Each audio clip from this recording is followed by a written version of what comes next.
Very good morning. Morning, sir. Thank you, Morning. Dr. BAISHYA, for joining with us. Thank you so much. Thank you, sir. A very good morning to all the participants in this day 2 of the 3-day international webinar on literature, climate change, human rights, and literature, organized by the Department of English and IQAC Seva Mahavidyalaya, Kapgari, Jhargram, West Bengal, India, in collaboration with the Department of English, Government General Degree College, Mohanpur, Paschim, Medinipur, West Bengal, India. Now, day 1 had been thoroughly engaging. We had Professor Richard Carriage, author and course director, MA in Creative Writing, coordinator of research and graduate studies in the humanities, Spa University, UK, who spoke about the literary representations of climate change, how a post-apocalyptic world is quite imminent. He also spoke about the role of human deniality in terms of tackling with the crisis of climate change.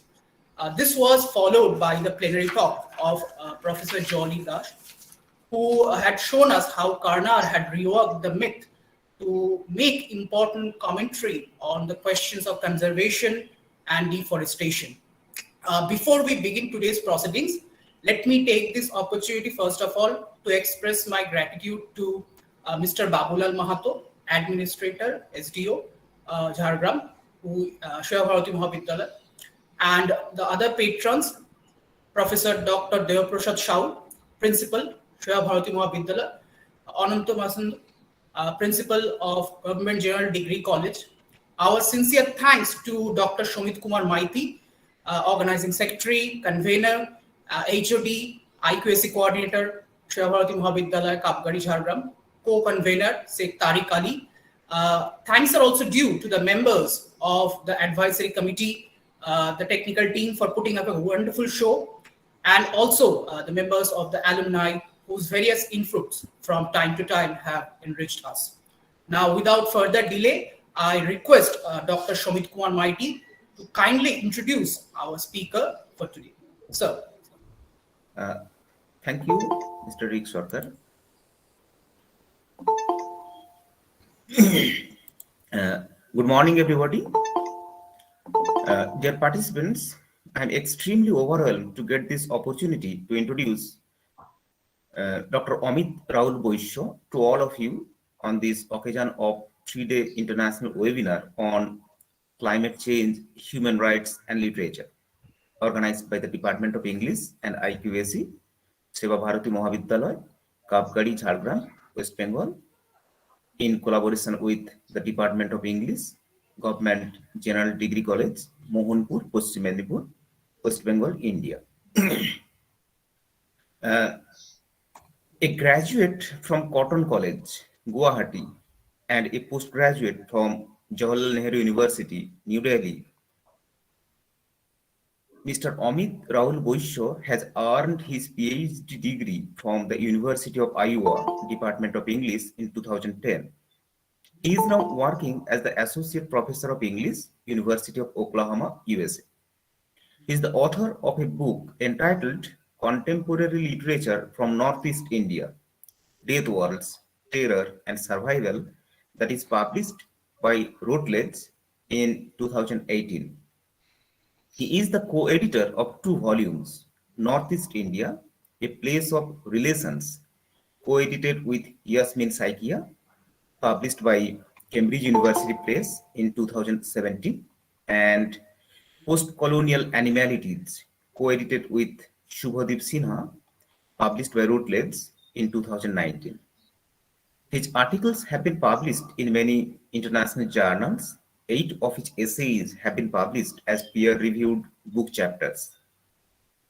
Apart from his many translations, he has also translated an Assamese novel named Jhargram, which has been translated into The Movement. And the novel was originally written by Devendranath Acharya, and the novel has been translated into English by Dr. Amit Rahul Boishyo. He has delivered his lectures in many international conferences, webinars, and workshops. His areas of interest include post-colonial studies, South Asian literatures, animal studies and eco-criticism, Anthropocene discourses, cultural studies, and literary theory. He is a member of MLA, Modern Language Association, ACLA, American Comparative Literature Association, and SALA, South Asian Literary Association. So with this very brief introduction, I now invite Dr. Amit Rahul Boishyo for his kind deliberations. Okay, Over to you, sir. thank you. Sure. Can all of you hear me? Yes, sir. Yes. Okay. Okay. Thank you so much for that lovely introduction, and of course, thank you for your invitation as well. I'm going to talk a little bit about my current work now, which is on the Anthropocene. I recently finished co-editing another special journal issue of the journal Post-Colonial Studies. It was called Post-Colonial Studies in the Epoch of the Anthropocene and the Non-Human. And there I had actually interviewed Vandana Singh, and this actually kind of percolated down into this current book project that I'm working right now, which is on the Anthropocene the Anthropocene extinctions and multi-species cohabitation in post-colonial fiction. So what I'll do is read out this paper, which is titled "Listening to the Multiple and Multi-Species Voices of the Crisis: Climate Change in 2 Cetacean Fictions" by Vandana Singh. And as you may know already, Vandana Singh is a South Asian science fiction writer, very well known. Very recently, she has started working on climate fiction. And she has 3 short stories on whales. The first one is Entanglement, the second one is Requiem, and the third one is Mother Ocean. And in fact, I'm teaching a course right this semester on climate fiction to my undergraduates. And we just finished discussing these 3 stories. And this paper that I'm going to read today is actually a reading of 2 of the stories. I'm still working my way through Mother Ocean. I haven't completed that as yet, but this is an essay which is going to come out in June in, again, another special issue on South Asian disasters published by the journal South Asian Review. So it'll be on Entanglement and Requiem, and I'll be talking about her Cetacean fiction. So I'll be reading my paper out, and after that, of course, we'll have a little bit of time for questions and answers. For question and answers. Okay. While there are a significant number of novels and short stories dealing with South Asian environmental disasters such as Cyclone Bhola or the 2004 tsunami, a very small trajectory of planetary fiction written by South Asian writers on the impacts of anthropogenic climate change has come to the fore recently. The most well-known, of course, is Amitav Ghosh's Gun Island, where the representational canvas is planetary in scale and zooms in and out between the relatively inconspicuous local event, for instance, the dolphin beachings in the Sundarbans, and portrayals of the environmental sublime, for instance, a representation of the Pyrocene or of fire in the American West or the storms in the Mediterranean. Narrative flesh is endowed to what Ghosh in The Great Derangement calls the unthinkable nature and the uncanny dimensions of climate change by juxtaposing both local catastrophes and a representation of extreme climate events. Ecological refugees are impacted in far-flung areas both in the global north and the south, rising seas in the Sundarbans and raging wildfires in California. Gun Island, therefore, represents the correctness of Dipesh Chakrabarty's insights that there are no lifeboats for the rich and the privileged in an era of catastrophic climate change. However, a particular temporal modality is at play in Gun Island, well encapsulated in the following statement from the novel. This comes towards the end of the novel. It was as if a voice were crying out from the past to remind the world that the limits of human reason and ability become apparent not in the lowest long duration of everyday time, but in the swift and terrible onslaught of fleeting instances of catastrophe. As opposed to what Ghosh describes as the gradualist irregularities of the quotidian bourgeois world in The Great Derangement, epitomized at the epistemic level by the centrality of fillers in the modern realist novel and the simultaneous rise to prominence of gradualism in geology and of probability in statistics, fleeting instance of catastrophe underpin the new hybrid planetary form that Ghosh attempts in Gun Island. Literary critic Debjani Ganguly calls these new hybrid forms planetary realism, a formal and figural recalibration of the scale of human habitation on this planet in relation to non-human life forms and inorganic matter. Two provocations that Ganguly poses are also relevant for us here. What happens when we are forced to confront futuristic post-apocalyptic scenarios in the present? Can the distinction between speculative fiction and realist fiction be maintained in the face of all too real climate cataclysms? Ganguly's queries provide us with a handle to approach a novel like Gun Island as it hurtles dramatically from one climate catastrophe to another. There is no spatio-temporal insulation from the environmental sublime. Apocalypses are now as the gap between speculative scenarios and real climate catastrophes narrow. Now, while still analyzable within the frame of planetary realism, a different way of representing the temporalities of climate change on a planetary scale has also emerged in South Asian fiction. I associate this temporal modality with the noted science fiction writer Vandana Singh's oeuvre of climate fiction, which includes stories and novellas such as Cry of the Kharchal, Entanglement, Arctic Light, Shikasta, Indra's Web, Reunion, With Fate Conspire, Requiem, Widom, and Mother Ocean. I preface this exploration of Singh's climate fiction by broaching a different model of temporality, also present in the Anthropocene epoch, as evidenced in the critical work of scholars like Elizabeth Povinelli, Elizabeth D. Laurie, and Lauren Berland. Remember what I said about Ghosh, this line that I quoted, and I'll try to contrast what Povinelli says. This is what Ghosh says. It was as if a voice were crying out from the past to remind the world that the limits of human reason and ability become apparent not in the long, slow duration of everyday time, but the swift and terrible onslaught of fleeting instances of catastrophe. This is Ghosh, and this is Povinelli. In Geontology, she writes, we hear all around us the coming event, the catastrophic imaginary orienting and demanding action, the last wave, the sixth extinction. And yet, pulsing through various terrains is a very different temporality. The river becomes a polluted dump, the fog becomes smog, rock formations become computer components.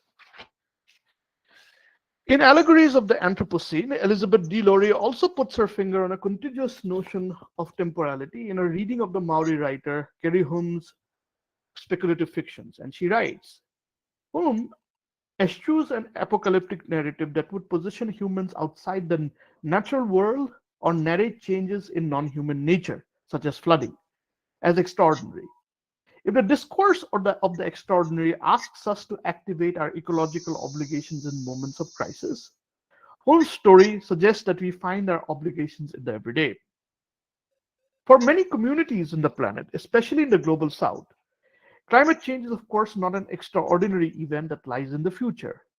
Instead, populations have to deal with their ecological obligations on a quotidian basis, congruent with what Lauren Berland calls scenarios of crisis ordinariness. Ghosh too represents crisis ordinariness in his depictions, in a representation of climate change in the Sundarbans, in both the Hungry Tide and Gun Island.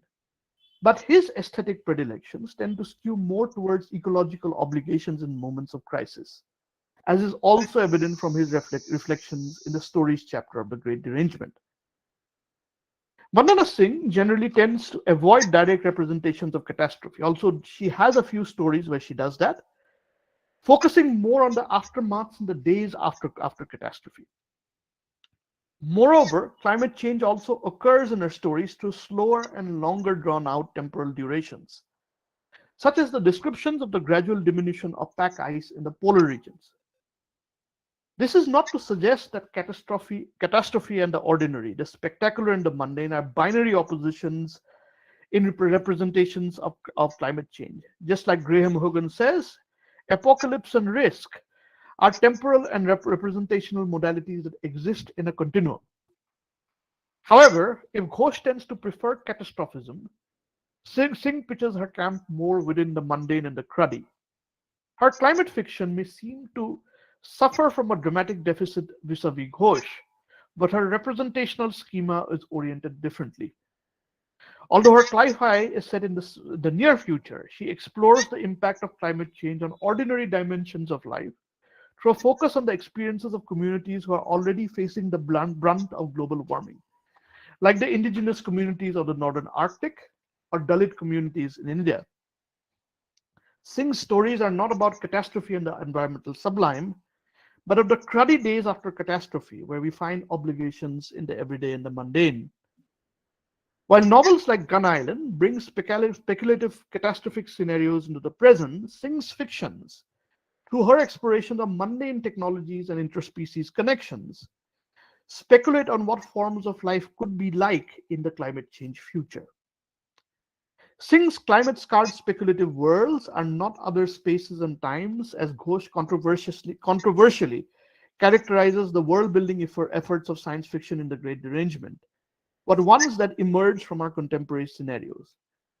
The realist future, she speculates, could be very much the norm in the next 30 to 50 years. And in fact, I would one of the suggestions I would have here is that maybe you could look also at Vandana Singh's critique of The Great Derangement, which she published as The Unthinkability of Climate Change, where actually she both assesses what Ghosh says, but at the same time also critiques some of his pronouncements, especially about science fiction. Okay.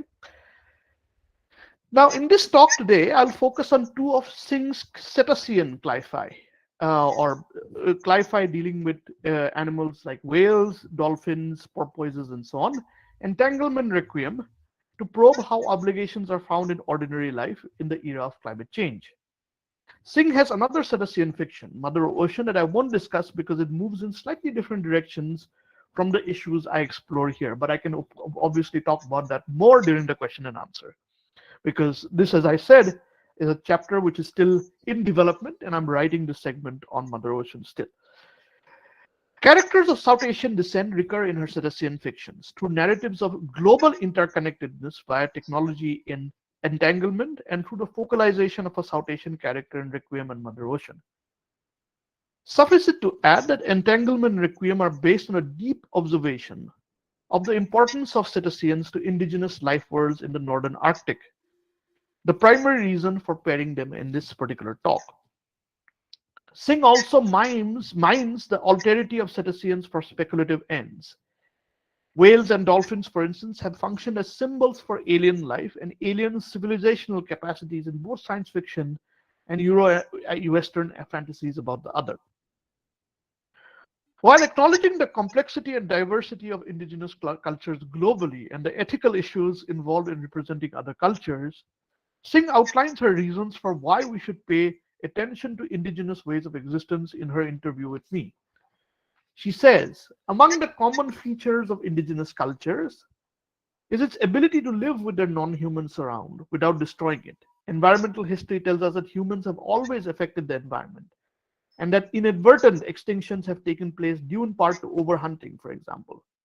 But nevertheless, she insists, indigenous cultures have a far better environmental record than modern industrial civilization.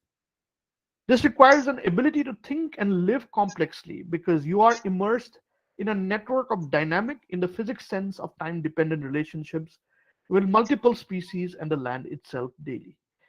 I just wanted to add here that Vandana Singh is also a professor of physics at Framingham State University and works on complex systems, on the theory of complex systems. And this is the connection that she draws in the interview that I took with her between indigenous connections with the environment and also with complex science, complex systems theory. Besides the better environmental record that indigenous cultures display, Singh also makes a connection with complex systems theory that I will address in my reading of Entanglement. I turn, however, to the significance of cetaceans first. Stefan Hemreich writes that the whale was a key figure in 19th century sea as a symbol of work, trade, and natural history, and the dolphin one emblem of the 20th century sea as a mascot for environmental science and inspiration. We can extend this to say that the relegation of cetacean protagonists to their respective centuries is also concomitant with their institutionalized as mascots of climate change. Whales as charismatic megafauna, dolphins as anthropomorphic representations of near-human intelligence. In post-industrial Euro-American cultural formations, cetaceans have functioned as figures of fantasy. Nina Brill and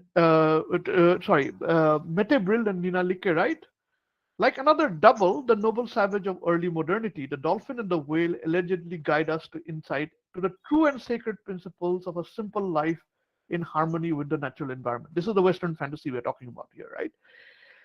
Cetacean fictions emerging from post-colonial locales function somewhat differently, as Jonathan Steinmont writes.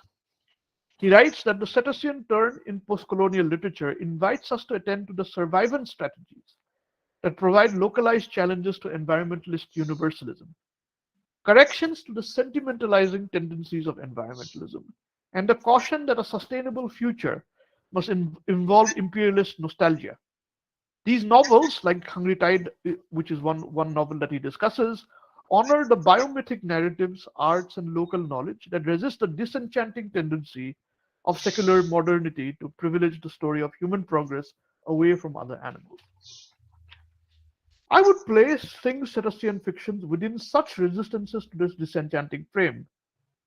Furthermore, Entanglement and Requiem also explore the importance of what the geographer Chie Sakakibara terms cetaceousness, a term I'll define very soon, to indigenous communities like the Inuits and the Inupiat who reside close to the Arctic Ocean. Possibilities of interspecies communication are also crucial elements that connect these stories.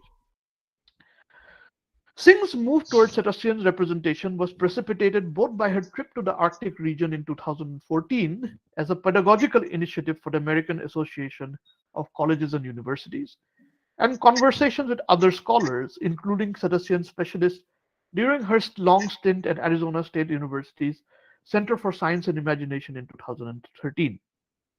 These experiences helped her move what she says beyond the paradigm blindness that she discusses in one of her pedagogical essays.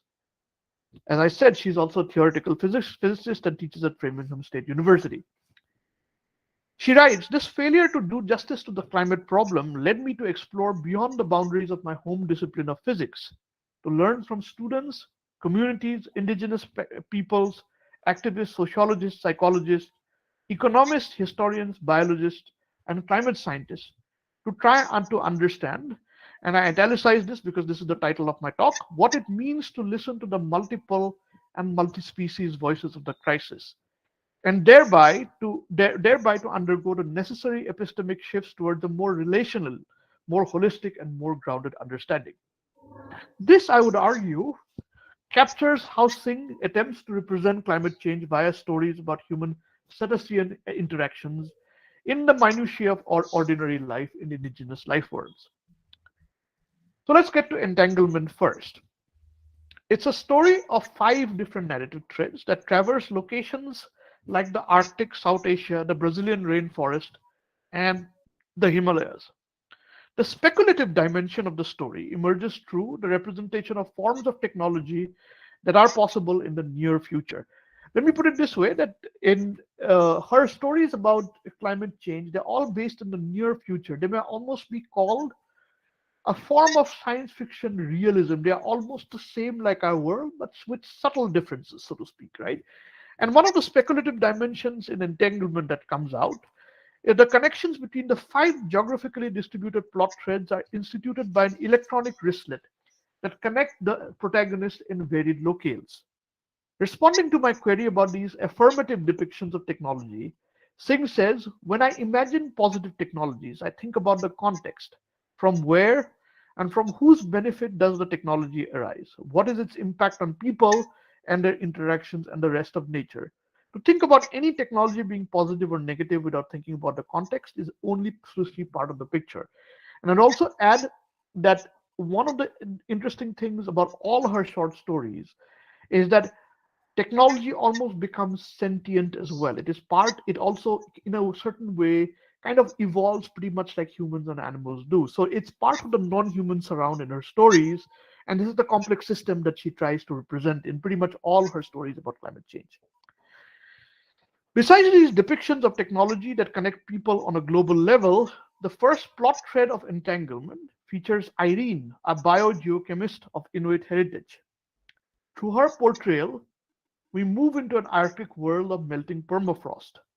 The Arctic water becomes saturated with methane, and species teeter on the brink of extinction. Cetaceans also feature in this plot thread.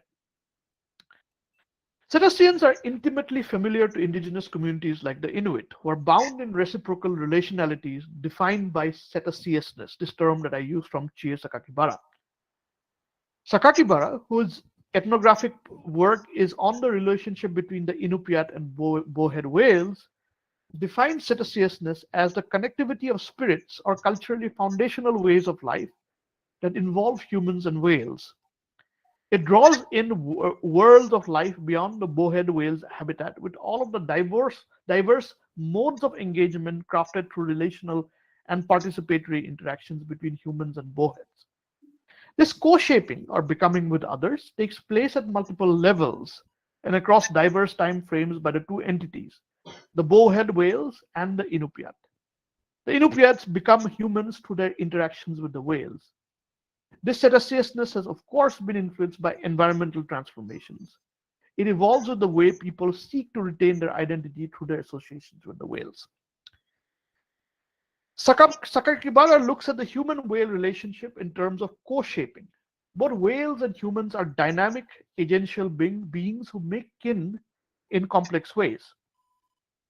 Such kin-making is a multi-species affair to cultivate resilience and mitigate vulnerability for survival.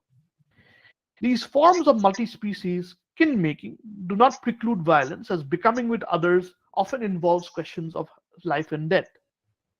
Sakakibara cites the multi-species ethnographer Radhika Govindarajan approvingly when she writes, and I'm quoting Govindarajan here, violence does not always preclude care, attention, and even love. And if you have read Animal Intimacy, that brilliant book by Govindarajan, this comes out from that chapter where she's talking about goats and the care that is given to goats by people in the Garhwal. But these goats are meant for sacrifice. But at the same time, there are relationships of care and attention that often develop between the people who tend to the goats and, of course, the goats themselves. We notice such a complex spectrum of affective relationalities with cetaceans in both the stories, both in Entanglement and even more so in Requiem. The representation of belugas in Entanglement sets up certain narrative threads that reverberate in Requiem. There is trouble in this marine paradise as the waters become saturated with methane. Irene, earlier known by her Inuit name Inusik, is a scientist experimenting with methanotrophs, which could potentially metabolize the methane bubbling up from the melting permafrost in the Arctic bed, thereby assisting in slowing global warming. Belugas inhabit the story space in four ways: as beings that invite Irene to imaginatively inhabit the perceptual world of the other, that's number one. Number two, as portals to the past defined by cetaceousness. Number three, as entities that attempt to communicate across the species divide and in the process saves Irene's life. And number four is heralds of entanglement and the recognition of complex systems. In a move that becomes more pronounced later in Mother Ocean, the narrator briefly invites us to perceive the world through the beluga's eyes. And I quote from the story: Irene imagined the scene from the whale's perspective, the brolly like an enormous airborne jellyfish, the boat, the human craft, a familiar sight. The whales also bring back recollections of human-animal interactions during Irene's childhood, spent with her Inuit father in the northern Canadian archipelago. Once, while fishing with her grandfather, a group of belugas clustered around the boat and looked at the humans curiously. After her grandfather greeted one female beluga that came close to the boat with the inquisitive word kilalukag, the the narrator recounts Irene's recollections of cetaceousness. And I quote from the story again: the Inuit, her grandfather told her, wouldn't exist without the belugas, the caribou, and the seals. He made sure she knew how to hunt seals and caribou before she was 13. Memories surfaced: the swish of the dog's sled on the ice in the morning, the waiting at the breeding holes for the seals, the swift kill, the two of them saying words of apology over the carcass, the breaths forming clouds in the frigid air. Subsistence activities such as hunting, Sakakibara writes, link indigenous communities with the life and death of non-humans as well as the land on which they all depend. She uses the concept of collaborative reciprocity to understand the northern indigenous philosophy of subsistence whaling. The crux here is the belief that humans and animals physically and spiritually constitute each other, that the souls, thoughts, and behaviors of animals and people interpenetrate in the web of life. Subsistence hunting, as in Irene's recollections, is part of this collaborative reciprocity, as many indigenous groups understand that animals willingly give themselves to hunters in response to receiving respectful treatments as non-human persons. And it's a quotation from Sakakibara again. This collaborative reciprocity, which presumes communication across the species divide, comes back in the episode when a beluga saves Irene's life as a tear in her diving suit sends her into hypothermic shock underwater. The beluga pushes her up with both balance and strength to the water's surface. After she recovers on the boat, she caresses one of the beluga's heads on the side, repeating kilakulag. Finally able to shed tears for her grandfather who had passed away 39 years earlier.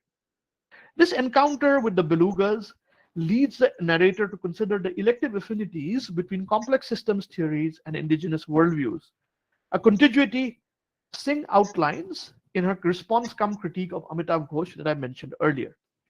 And I quote from her essay: there is another less famous ongoing revolution in physics, which is the science of complex systems. Complex systems cannot be understood solely by examining their parts. Reductionism goes only so far. For complex system theorists, the whole is always greater than the sum of its parts. Current explorations of complex systems are still handicapped by a Newtonian way of thinking, which she describes as reductionist. Notably, all cultures, including many indigenous tribal cultures, typically view the world from a complex systems perspective. Thus, she continues, climate is a complex system. Land, biosphere, air, water, ice caps, and human civilization interact so strongly with each other that Cartesian predictability and determinism are of limited usefulness and relevance. While certain predictions in the aggregate are possible, complex systems present us with an array of new phenomena, stabilizing and destabilizing feedback loops, tipping points, and unintended consequences. They call for alternative ways of conceptualizing, thinking, living, and being. And this is her end of her quotation. 2 points I think are worth highlighting as they run like a thread via Singh's stories. First, complex systems theory is based on the interaction of multiple and unpredictable elements. And second, many indigenous ontoepistemologies share contiguities with the insights of complex system theory. This interconnection comes back directly in the following passage from Entanglement, which signals Irene's recognition of entanglement after her encounter with the belugas. And I'm quoting from the story again. Didn't science ultimately teach what the world's indigenous people had always known so well? That everything is connected. A man gets home from work in New York City and flips a switch, and a little more coal is burned, releasing more carbon dioxide into the atmosphere. Or an agribusiness burns a tract of Amazon rainforest and a huge carbon sink is gone, just like that. People and their lives were so tightly connected across the world that it would take 1,000,000 efforts around the globe to make a difference. In a different way, this recognition of complex systems also facilitates Irene's homecoming, while simultaneously signaling the title of the story in the last paragraph of this plot thread in Entanglement. And I quote from the story again. She thought of herself as a small child, watching her mother weaving a pattern on the community loom. The sound, the rhythm, the colors, her mother's hands. The world she loved was woven into being every moment through complex dynamic webs of interaction. The whales in their pods, the metanotrophs and their consortia, the brollies and their family units, the million eyes of eager young people trying to save the world. It took, she says aloud, I'm coming home. Gayatri Spivak stresses that the word text derives from the Latin texere, or to weave. Her invocation of textility, the trouble to imagine a text, understood as textile woven web rather than narrowly as a printed page, has relevance for this passage here, as the activity of weaving creates the possibility for narrating an entangled world where the human, the non-human, which is the whales, and the inhuman technological forms like the metanotrophs and the brollies are woven into being every moment through complex dynamics webs of interaction. If climate is a complex system, so is the activity of retracing one's steps back to weave oneself a narrative textile of a home in a world that is rapidly changing. I move now to Requiem. The plot of the elegiac Requiem is different from the interconnected stories of Entanglement. As in Mother Ocean, the major events are focalized via a single South Asian character, Varsha, an Indian origin engineer from Patna, who travels from Boston, to Utqiagvik, which is the northernmost city in the US, to collect the belongings of her beloved scientist aunt Rima, who, along with her partner, the Inupiat scientist Jimmy Young, disappeared in the ice during a storm a year prior to the events in the story. Rima's voice is heard only through her letters. Cetaciousness enters the story through the portrayal of listening and communication. Listening here is linked solely to not only to the possibility of interspecies communication, but is depicted by the Inupiat's receptivity to earth others that emerges from an intimate knowledge of place. In Rima's last letter to Varsha, she mentions how Jimmy saves the lives of his group once by realizing that the ice is about to crack before anyone else noticed. Rima recounts Jimmy's response when she later asks him how she knew, and I quote from the story. It's paying attention, something he learned from his father and grandfather when we went hunting with them as a little boy, a kind of sixth sense that is developed through experience, a sensitivity to the slightest change in wind direction, the tiniest syllable spoken by the ice. Climate change disrupts this experience as the ability to communicate with earth others is sundered. As Vincent, Jimmy's cousin, tells Varsha, the weather changed so fast due to climate change that it became difficult to predict the intensity of a storm. Rima and Jimmy were lost with their boat in one of these unprecedented blizzards. Much of Varsha's information about the whales come from Rima's letters. Also, she encounters one later and also partakes of whale meat.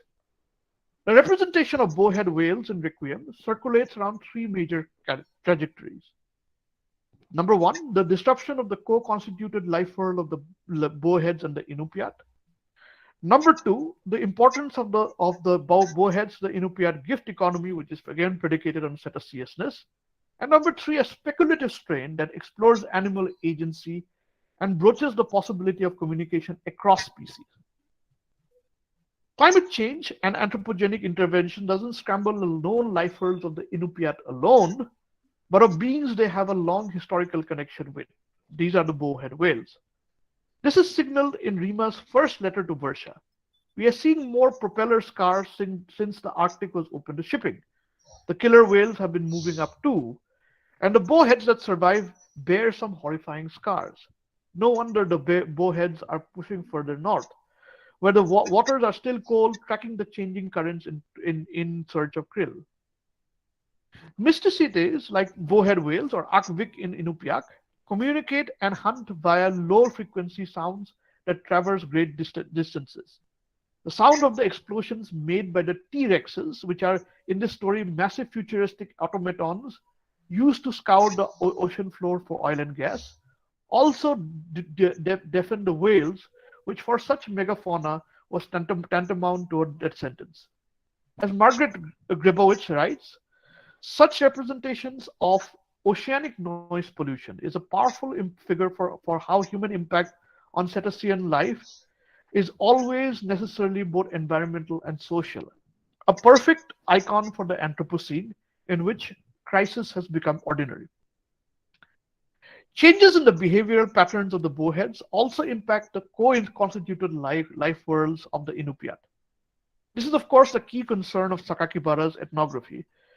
But in Requiem, we are pitched into a future world where an event the locals like Vincent referred to as the Great Melt. This is of course something that has not happened for us, but happens in the past in the story, an example of what we can call the future anterior. Temperatures in the Arctic go up to 50 degrees Fahrenheit, was supposed to stay 20 degrees below has already happened.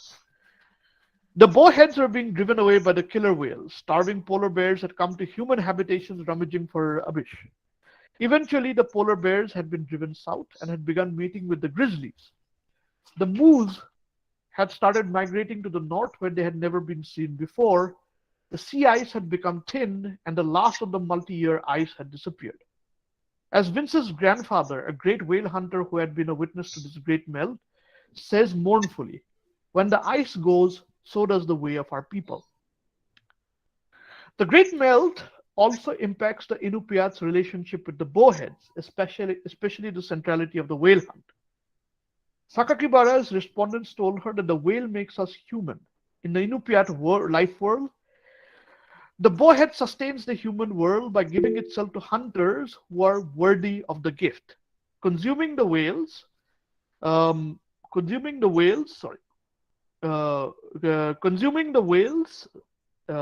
makes the people whole, makes them real. This aspect of cetaceousness is reflected in Requiem when Vince remembers a whale hunt when he was a young man in a year when the ice came back unexpectedly. The whale they hunted, he said, was an old male who had been seen many times by his grandfather as a boy. The whale gave them to the people as if to say, I give you my life so you may be Inupiaq a little longer. In other words, in a world scarred by climate change, the whale, a life form, extends the gift for an entire community's form of life to continue. Moreover, central to this cosmology of this form of life, to quote the ecofeminist philosopher Val Plumwood, is that by understanding life as in circulation, as a gift from a community of ancestors, we can see death as recycling, a flowing into an ecological and ancestral community of origins. Plumwood's food-based approach to death, precipitated by her own near-fatal encounter with a saltwater crocodile in the backwaters of Australia, provides us with a handle to approach Rima and later BAISHYA's gradual understanding as cultural outsiders of Inupiat hunting and eating practices. This comes out early in the vegan Rima's initial horror at seeing Jimmy and his relatives participate in a whale hunt. When Jimmy responds thoughtfully, because we are not apart, we are apart, it exposes a different way of thinking about entanglement and the importance of cetaceousness for Rima. She realizes that in such a remote, cold place, sometimes the only fresh source of food is meat. Because of the sacredness of the whale for the Inupiat, she learns that whale meat is not commodified. It is never sold, only shared. But most importantly, she comes close to a food-based understanding of death and life in the following passage, and I quote again from the story. Thus I am made of many things, mother's milk, fruit of guava and mango tree, rice of the Indian Gangetic plain, vegetables of splendid variety, meat of many creatures, and now bowhead whale. Her self and bodily materiality is co-constituted by many others. To continue with the story's concerned with communication, it is important to notice that despite being a cultural outsider, Rima had at least partially bridged the gap and also provided a foothold for Varsha to have a link there later. A major concern of Requiem, though, is not intercultural but interspecies communication. What Singh briefly explores with the belugas in Entanglement is endowed glitter flesh here. Although Singh does not quite move in the biosemiotic perspective that she adopts in Mother's Ocean, we can already notice intimations of such explorations in a speculative key here. This speculative turn leads to a tantalizing unanswered question in the story. What if Rima and Jimmy are not dead, but live among cetaceans in a craft built on principles of biomimicry, both to understand the life world of the bowheads and to evade the predatory gaze of a global corporation named Gaia Corp that is more interested in prospecting for oil and gas using the T-Rexes. This speculative turn is enmeshed within a larger concern with cetacean agency and modes of communication, not just with the human communities that they live with, but also between cetaceans and other species. Jimmy is the central figure here. Cetacean agency is signaled early in Rima's early letters when she ponders why whales still approach humans despite the bloody history between the species. In that same letter, she also narrates a story of a dolphin that had helped a young sperm whale find its way back into the Indian Ocean from a saltwater marsh where the latter had lost its way. In both cases, Jimmy responds to her speculations in eye-opening ways. First, he gently nudges Rima to think about the longevity of whales and the fact that their long memories and experiences endow them with something approximating wisdom. As he tells Rima, why should humans be the only one with a sense of agency, a desire to make things better for themselves? Second, he's far more receptive than other scientists who deem the evidence of the dolphin video inconclusive. Both he and Rima grew up with stories where different animals and humans could speak to each other across the species gap. Such anthropomorphic stories, of course, are frowned upon by scientists.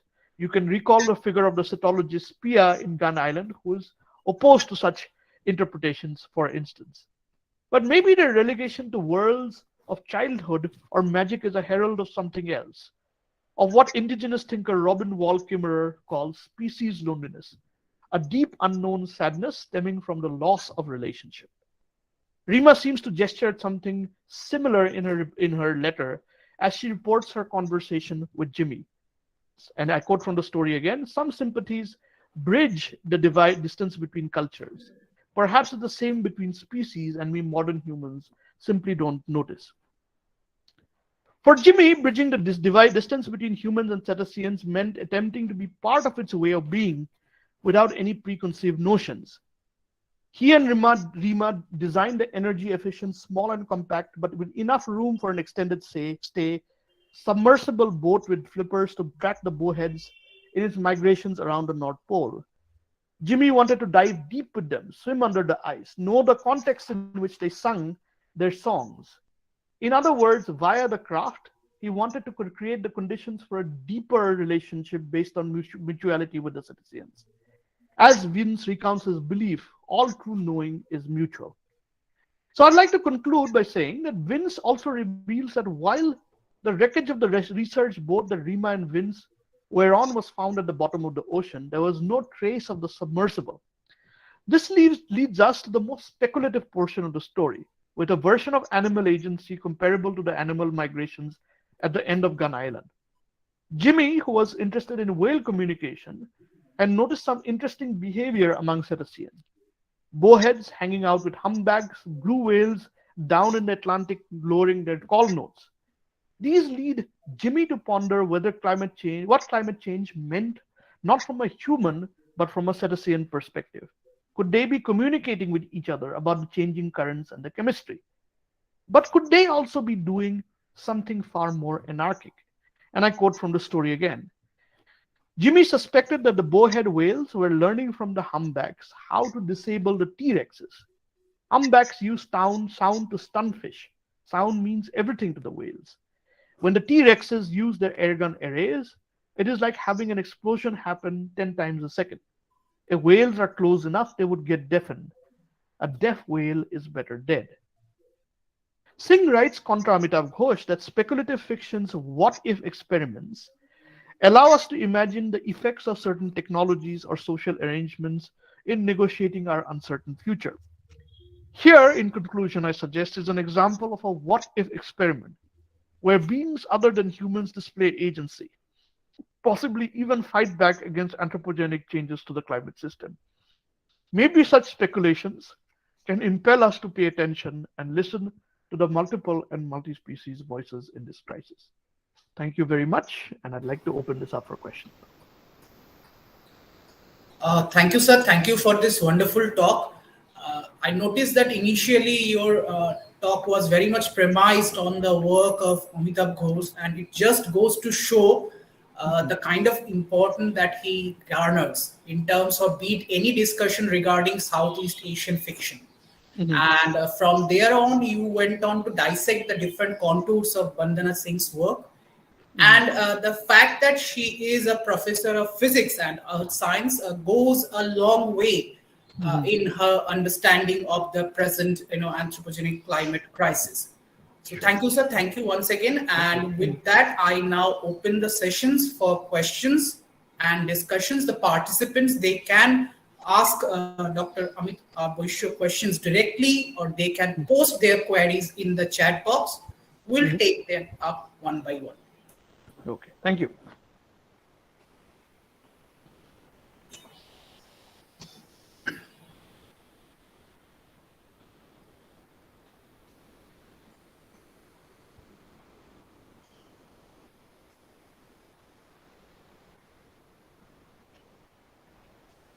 Yes, is there any questions for Dr. Baishya? Kindly proceed.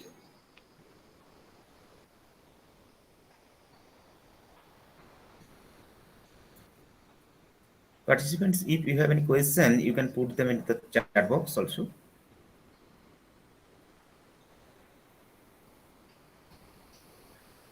Our next speaker, PANKAJ SEKHSARIA sir, has joined already.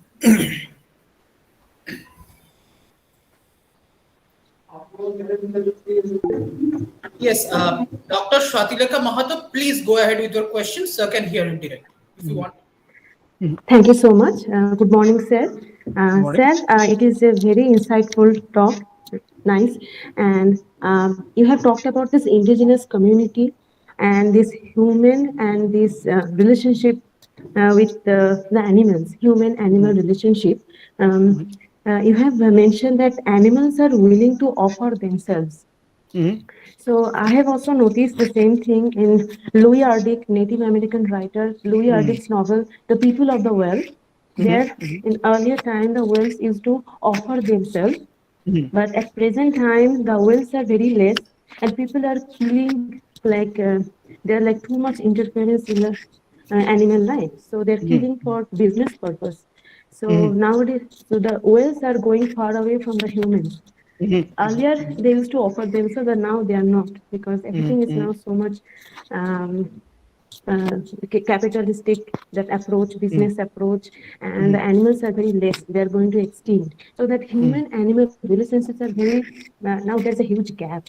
And so what do you want to say about this? Like, this is Sure. Yeah, I mean, this is a wonderful novel to compare it with, and there are quite a few other novels and short stories that I can think of. But the question about human-whale connections, especially in Inupiat, communities or Inuit communities, for instance, this whole question of the whale giving itself to humans, right? This discourse itself comes from an intimate knowledge of living with whales themselves, so to speak, in some ways, right? So there's a way, for instance, among the Inupiat, for instance, there's a belief, for instance, that if the proper rituals are not followed, if the boat is not cleaned in a particular way, the whale will not come and offer you offer itself to you, so to speak, in some way, right? Which I think has been a kind of, if you think about it, this has been an interesting way of, and eating is only one part of the relationship, by the way, right? I mean, there are other ways, because in a different way, for a lot of the indigenous communities in the Arctic, it's almost seen almost like a spiritual ancestor, right? On the one hand, that it is bound in complex and reciprocal relationships. On the other hand, if you think about it, that there is a way in which, just like in the statement in the story, I give myself to you so that you may be Inupiat for a little bit longer, so that you can keep your cultural form of life going, so to speak. So this is the kind of system of belief.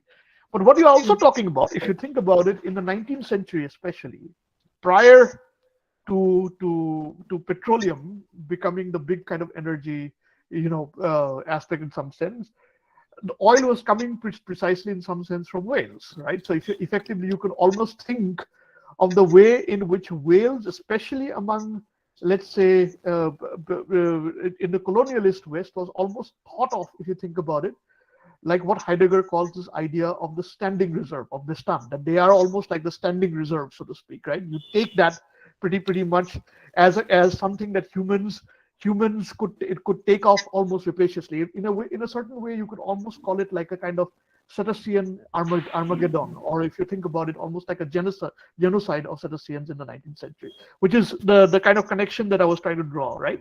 So on the one hand, you have the reduction of, let's say, the whale into a capitalist commodity. On the other hand, you have the more complex aspects of living with, which are not always benign, as I pointed out, but multi-species ethnographers always say that there's both care and violence which is involved with that. And I think this is what the story brings up, and all the other stories that you've talked about as well. Thank you so much, sir. But it is also this lack of reverence towards this animal, isn't it? There is a lack of respect for that animal. Absolutely. Commodification at the end of the day, right? If you think about that whole aspect of capitalist commodification, it is to treat the other as a non-living thing, right? It is to reduce the other to a non-living thing. It is about extraction at the end of the day, right? And I think in many ways, this is the key difference that comes between this Inupiat philosophy of subsistence hunting, as opposed to, let's say, what we can call treating the whale as a standing reserve, so to speak, as Bestand in the Heideggerian term, if you put that way. So, yeah. Yes, thank you so much, sir. Thank you so much. Yeah. So there is also another query posted in the chat box. Would you like me to read it out for you? No, I saw that. I can respond to it. Since you also mentioned the importance of Amitav Ghosh in general for climate change. I mean, he has been both the Great Derangement and the Nutmeg's Curse. I mean, if you think about it, are wonderful thought experiments of how, in some ways, we can imaginatively represent climate change. Because here's the problem, right? If you think even about the subtitle of Great Derangement, it's about the unthinkability of climate change, right? It's basically the uncanny nature of climate change. And in some sense, it defies our imagination. So if I were to connect it to this question, how far can literature help in preventing climate change? Now, whether we think of it, how far it can help us or not, in some ways, the more important thing, I think, for someone like Amitav Ghosh is how we change the way in which we narrate the question of climate change itself, how we frame new heuristics, how we frame, in some sense, new kind of imaginative counters for narrating questions of climate change, where no longer can we simply go into the kind of isolationist eye of what we call the psychological novel, or what we can call the more sort of Cartesian kind of dualisms of the realist novel. But we are living in an entangled world, and this entanglement calls for new kind of imaginative resources. And I think this is the shift that could happen in very different ways to Amitav Ghosh's fiction as well, and also people like Vandana Singh, because in many ways they are similar yet different. One who deals more with, let's say, the temporality of catastrophe, let's say a big storm happening at the end of Hungry Tide, or the big storm happening at the end of Gun Island. Whereas someone like Vandana Singh is saying that, okay, climate change has happened. How do we live in the everyday of climate change? There are certain things that we cannot change anymore. We are already in a risk-laden world. But if we don't go into the temporality of catastrophe per se, do we live in that world? So I think this is what imaginative literature can do, both in terms of preventing. I mean, I don't know how much we can prevent, because in some sense the horse has already bolted, right? We are living with that risk in some way or the other, right? But I think the focus that they often do in terms of thinking about, especially people from formerly colonized regions or the global south, is that they are living on an everyday basis with climate change anyway. How do we actually learn from that as in let's say within our whole own sheltered bourgeois lives and so on and so forth? So that would be my response to this question. Thank you. Thank you, sir. Thank you. I think since time permits, we can have one or two questions. If I think we have time. Yes. Mm-hmm.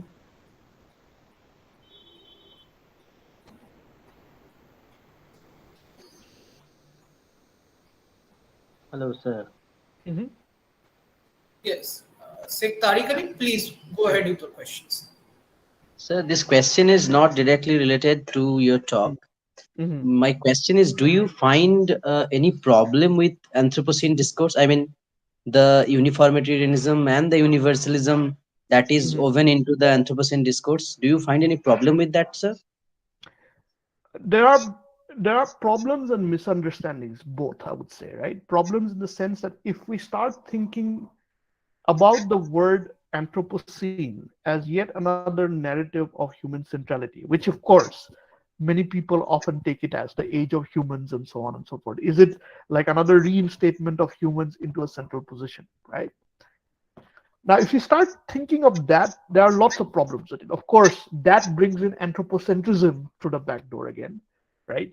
That also, in a certain way, would say that we are talking about a certain universalism of species, given that, the post-colonial critique of, let's say, the Anthropocene is that there is no universal human species, right? It is a particular segment of humanity which has left more of a carbon footprint than others, so to speak. So there are obvious problems with that type of discourse. I mean, that's why we can go into terms like the Capitalocene. We can definitely go into terms like climate Caucasianism and stuff like that, right? So that's one part of it. But the Anthropocene itself is a very paradoxical term, right? On the one hand, we can say definitely that while it is about human centrality, it also displaces the human from a central position. And this is the important bit, because in a different way, there are issues that make us realize that we are one species among many. We are one species among many. We are not the central species, but one species among many. In fact, the Anthropocene could also be a way of thinking, like a certain way of a herald for thinking, for instance, about our connection with other species and also about our dependence on other species. Here I go back, for instance, to thinking even about a term which was used by Gayatri Spivak, that what the Anthropocene makes us realize is that the planet belongs to a different system. It is an other in some sense. That's the whole notion of planetarity that the Anthropocene also brings into the question, that you are simply one species. Of course, the imprint of the human will last for many millennia, for many centuries, and so on and so forth. And of course, humans have become a kind of geochemical force. But also the point is that the planet is an alternative system.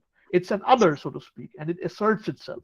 And I think this paradox is where the Anthropocene becomes a fascinating term to think about. Okay, thank you so much, sir. Thank you, sir. Thank you. With that, we come to the end of this session. Thank you, Dr. Amit R. Boishyo, for joining with us. We would like to hear you from the future. And moving on, it gives me immense pleasure and joy to have. Thank you, sir. Thank you. To have Professor PANKAJ SEKHSARIA, Associate Professor, Center for Technology Alternatives for Rural Areas and Associate Faculty, Center for Policy Studies, CPS, IIT-Bombay. And I would request Dr. Shomit Kumar Maiti to kindly introduce our speaker. Thank you.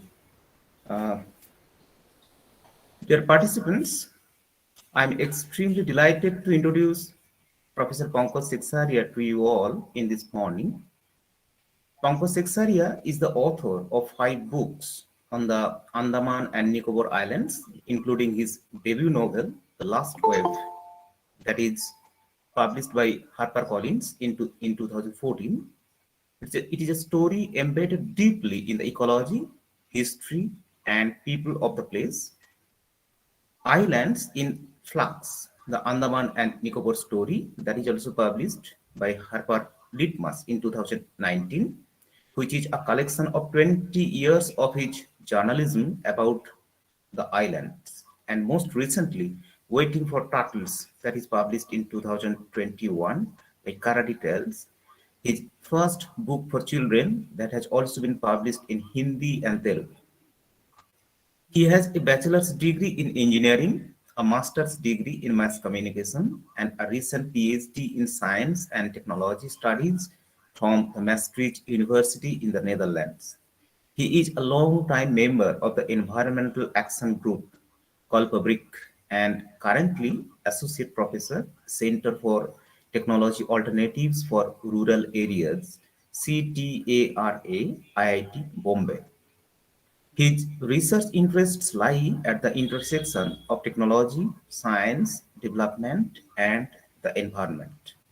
His new books in the broad field of sociology of technology include Instrumental Lives, an intimate biography of an Indian laboratory, published in 2019 by Routledge, and Nanoscale, Society's Deep Impact on Science, Technology, and Innovation in India, that is published by Author Upfront in 2020. His new book, out later in 2022, is First Steps, Citizen Science in Ecology in India, that is going to be published in 2022. So with this very brief introduction, I now request PROF. SEKHSARIA sir to kindly proceed with your lecture. Over to you, sir. Good morning, Samit. Good morning, sir. Thank you very much for this invitation. I could attend the very last few minutes of the earlier session, and I wish I could have joined earlier listening to Professor BAISHYA. I think some of the questions on the Anthropocene, and I missed that. So if there's a recording, I'd love to kind of hear back into that. So thank you very much for giving me this invitation to the Seva Bharati Mahavidyalaya and the Government Degree College in Mohanpur. I'm deeply honored and privileged to be invited and to speak here. I have a couple, so I'd like to project a PPT, and I'm going to try and share my screen, Samit. I hope that works. But what I've also done is I have just emailed you the PPT in case for some technical reasons one is not able to do that from this side. So there is a link you would have got on your Gmail account from WeSend It. So the file would be there. But I'll try and share and that works, then we don't need the backup. Can I also just confirm what is the time that I have? It's about an hour? It's less than that? About an hour, 45 minutes, and rest 15 minutes would be for interaction. Perfect. So I will try and speak in about 35 to 40 minutes, and then we can open it up for discussion. Right. So let me start by very quick and okay. Let me start by first trying and see if I can project. So that will solve the big problem. Just give me a second, please.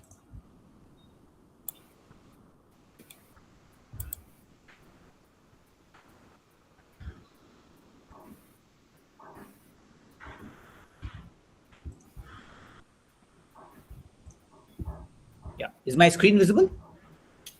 Yes, sir. Can you see the title of the? Yeah. Yes, sir. Visible. And it's changing. Yes, changing. All right. Perfect. Great. So yeah, I can't see any of you now. So I'm just going to hope that you all are still there, and I will make this presentation. So let me a couple of things I want to state out in the front as a context to what I'm going to present. So what I'm going to present here is in some senses, a very deeply embedded account of a particular landscape, which I think, and the case I would like to make is that of a larger possibility of that narrative and that conceptualization that I'm trying to propose. I'm coming here also perhaps from a deep sense of being a deeply embedded empiricist. So looking at the reality, of course, there are larger possibilities of conceptualization and theorizing, but I'm trying to come up in that sense in this particular case from a very bottom-up approach. I want to narrate the story of the Andaman and Nicobar Islands. And what I will also try and do, and perhaps I'm trying to be too ambitious here, is to, within 40 minutes, is to jump multiple silos, whether it's academics, whether it is writing, also being part activist, part novelist, part academician. So I also want to narrate, kind of contextualize this by saying that this is one story of the Andaman and Nicobar Islands, and I feel that is important to narrate, because what one realizes when looks at any place, any person, any context, is that there is no single story of any place, of any context, of any person. Each one of us brings our own stories and narratives and understanding of that place. So there are certain silences and invisibilities. Something is invisibilized in how I see a place, and I might make visible something that the audience may not have had any idea about, and vice versa. I will know of some places in particular ways, and why this is important, I think, is because of the diversity and the need for diversity of narratives and also of storytelling. There's also the key issue of language. I trained as an engineer, but I have been interested in communication as a journalist. I've tried my hand at fiction, and I see how important interpretation, how important the representation that comes through language and imagery is very, very important. And it's a very interesting challenge to communicate how language not just conceals but reveals our deepest values and biases to a crowd in an engineering college, to a crowd, to a bunch of students in a technology institute, where value neutrality in some senses is very central to the entire imagination of science and technology. And we know, certainly scholars in literature, in humanities, in social sciences will know that it doesn't exist. And that's a very fundamental epistemic challenge.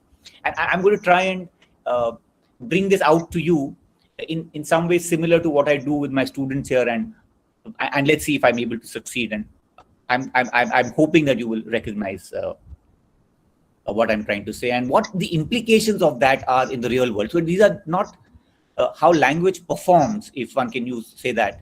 It is not just an academic or a conceptual idea or an engagement. It has real world implications, and I want to show a couple of that in this presentation, etc., etc. So I've set out a large ambition for myself. So let me see how I can achieve that. So at the trijunction of fragility and vulnerability, that is the title of the islands of the presentation. And the other day I was also talking at another session, and it just struck me. I could also call this as trying to think or look or talk like the islands would. And this is an interesting reification and confirmation of the anthropocentric idea in some senses, but nevertheless, what I'm going to do is tell you the story, like I said, and locate these islands at this trijunction of fragility on the one hand and vulnerability on the other. And what are these three axes that make this junction where three things come together are represented on the pictures on the right. And this can be, for the sake of outlining an idea, can be articulated as in two ways. One is in a temporal kind of way, which leads itself to the criticism of being environmentally deterministic or deterministic in some other ways, where one says that there is the geology of the place on which there's built an ecology, on which is built the socio-cultural context in a purely temporal term. So you have, in some senses, the nuts and bolts of the planet, the soils, the gradients, the way the rivers flow, the way the mountains stand, the way the oceans move, where the coastline is there. In a kind of era that was pre-life, and then life comes to be, and ecologies develop. And we know very well that ecologies also determine the socio-cultural context of communities that have lived in specific ecologies. So people living in the Himalayas have very different lifestyles, food habits, agriculture, clothes, housing, as compared to, say, somebody who lives on the coast in Bengal or in the Andaman Islands. So there is this sense to understand this world. And there is the other one, which the analogy might be of the tripod, where these three are not necessarily one more than the other or one before the other, but each equally dependent and interlinked with the other. And the disturbing of one leg, all you need is to disturb one leg and the entire tripod collapses. And it is the geological and the ecological and the socio-cultural that link up in very intricate ways, if you look at the moment that we live in today. And I think it's deeply important to understand that geological reality, that geological fragility, that ecological reality and fragility, and then the socio-cultural context of that place, because each is dependent on the other and each influences the other. I came upon this kind of formulation of the trijunction in the process of putting together this book that Samit spoke about, which is 20 years of my journalism in the Andaman and Nicobar Islands. And in putting together this varied set of writings that I've done now, a couple of 100 articles of different kinds, news features, investigative reports, photo features, etc. One realized that the idea of change is very central to the entire narrative, not just of the island, but of any place. And in trying to find a title, one realized that rather than give it a value, one thought being in flux is more a statement of what exists, so to say. So that's how this book came about. And while I've been talking about some of the islands and the issues, the idea of the trijunction kind of then became very visible to me, and I found that as a very useful trope to tell the story of the islands. So quickly, what I'm going to do is take you through what these islands are. Many of you are aware, far away from mainland India, this little group of islands, on the north is Myanmar, Burma, on the south is Sumatra in Indonesia, roughly 1,200 kilometers from the mainland. A really small group of islands, 600 to 700 in number, depending on how you count the islands. A total population of only 400,000. That's like a little colony outside of Mumbai's IIT, where that will be 400,000 people spread over these islands. Very interesting in terms of the human populations there, of how they have come there, when they have come there. We know this place for the indigenous peoples. There are 6 communities. But in the last 150 years, with the British setting up the penal colony, there have been a large number of other people who have come there and from a very interesting matrix of human communities and cultures, including a community that just celebrated 100 years of being there, which is the Mopla Muslims from the Malabar coast. Just day before yesterday or something was the 100th anniversary of them being brought there by the British after the Mopla rebellion. So very interesting mix. I can't go into all of those details. Some quick basic statistics. And I'm hoping that the slides are moving. So we have a map here. So Samit, if it is not happening, you please let me know. Yes, sir, it is moving. All right, fine. Okay. Yeah. So you can see this map here. You can see the Andamans in the north. You see the 10-degree latitude or the 10-degree channel that separates the Andaman and the Nicobar. And a very important marker of the contemporary history of these islands is this star, is the location of the star, which is just off the coast of Sumatra of Banda Aceh.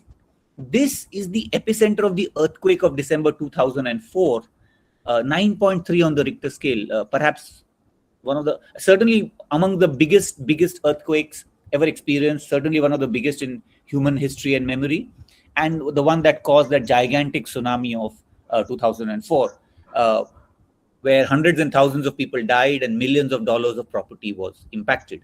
Now, what's important to keep in mind is this was the epicenter, was only about 100 nautical miles from the Andaman and Nicobar Islands. And I'll come back to this because this is a very important pivot of the story I want to tell, a pivot that we have not acknowledged enough, in my opinion, in the context of the way we are going forward in these islands.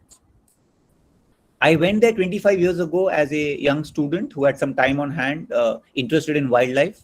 And I'm jumping straight here to the, if I might put it that way, the second axis of that, or the second leg of the tripod, which is the ecological aspect of the tripod, or of that temporal story.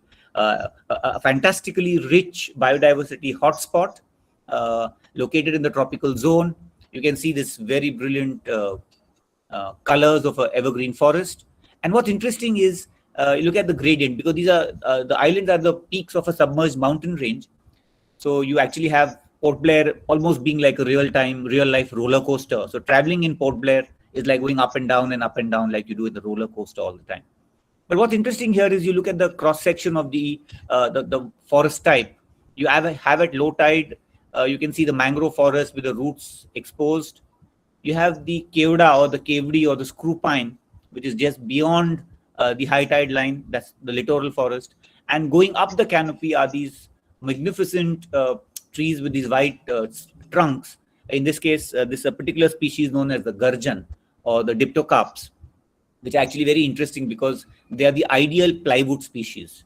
The timber industry for a very long time was a very important part of the economy of these islands. And each of these are interesting stories one can go into, but because that is not what I'm trying to do today, I will skip some of that.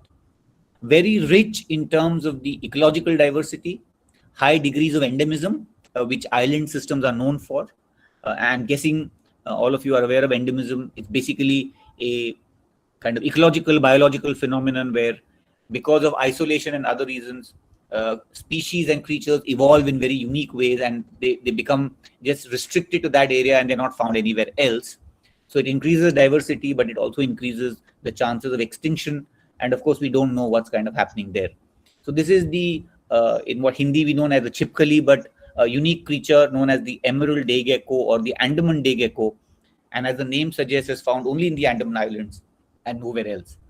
What I'm just doing in some of these slides is to give you a sense of the beauty and the fragility and the uniqueness of this place, because an ignorance of this from various points or a disregard for this has implications for itself and for that tripod that we're talking about.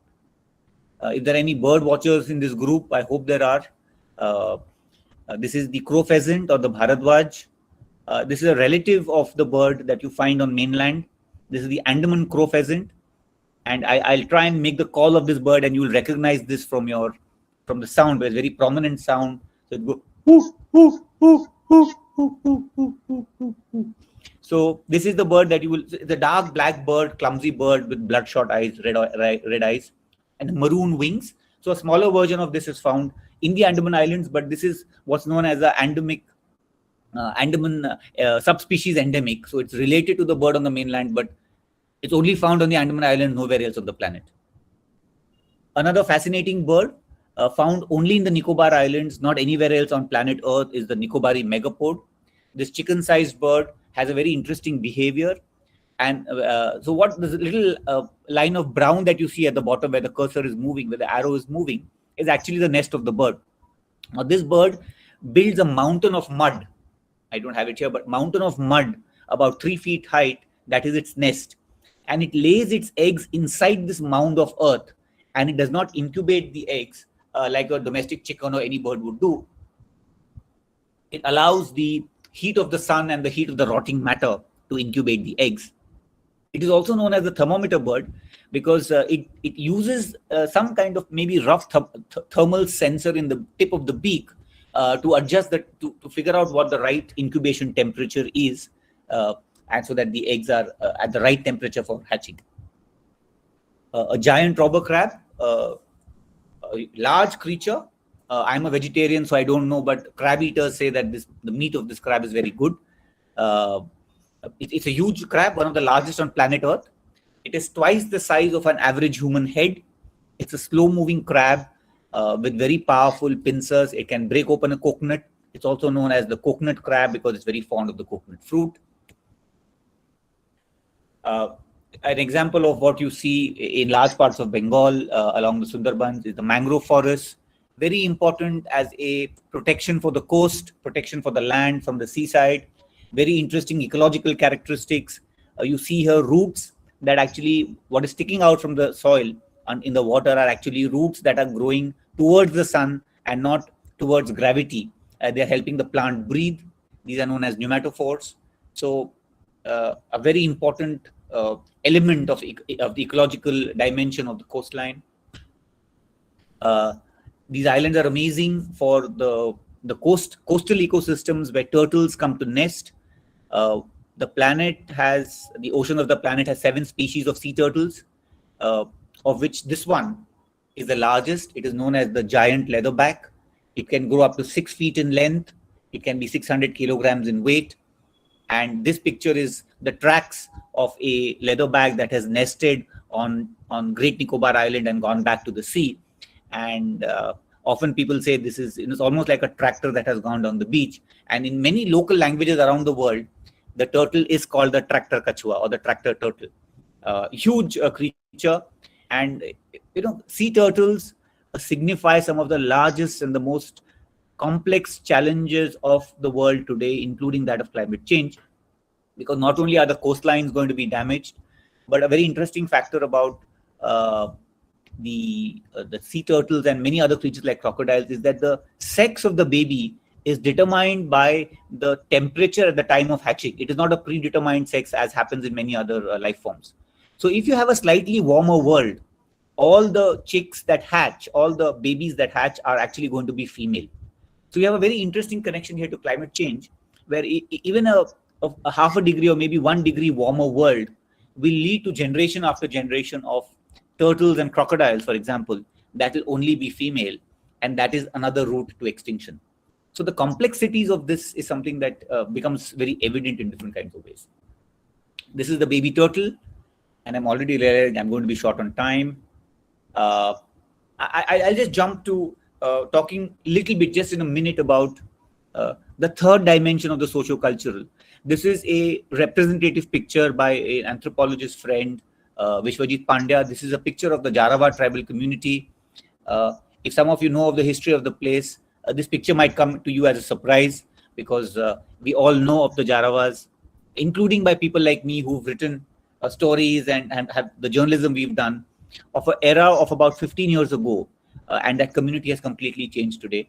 What was known as a forest-dwelling, hostile community that lived in isolation, was known not to wear clothes, etc., is rapidly changing, influenced by a set of factors that not many of us know.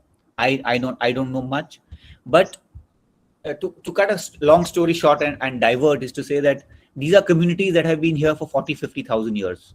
They have been small communities. The Jharava perhaps have been only 500-600 people always. And for a community that has lived here for 40,000-50,000 years in whatever way they have, maybe the next 40 years is all that they will have.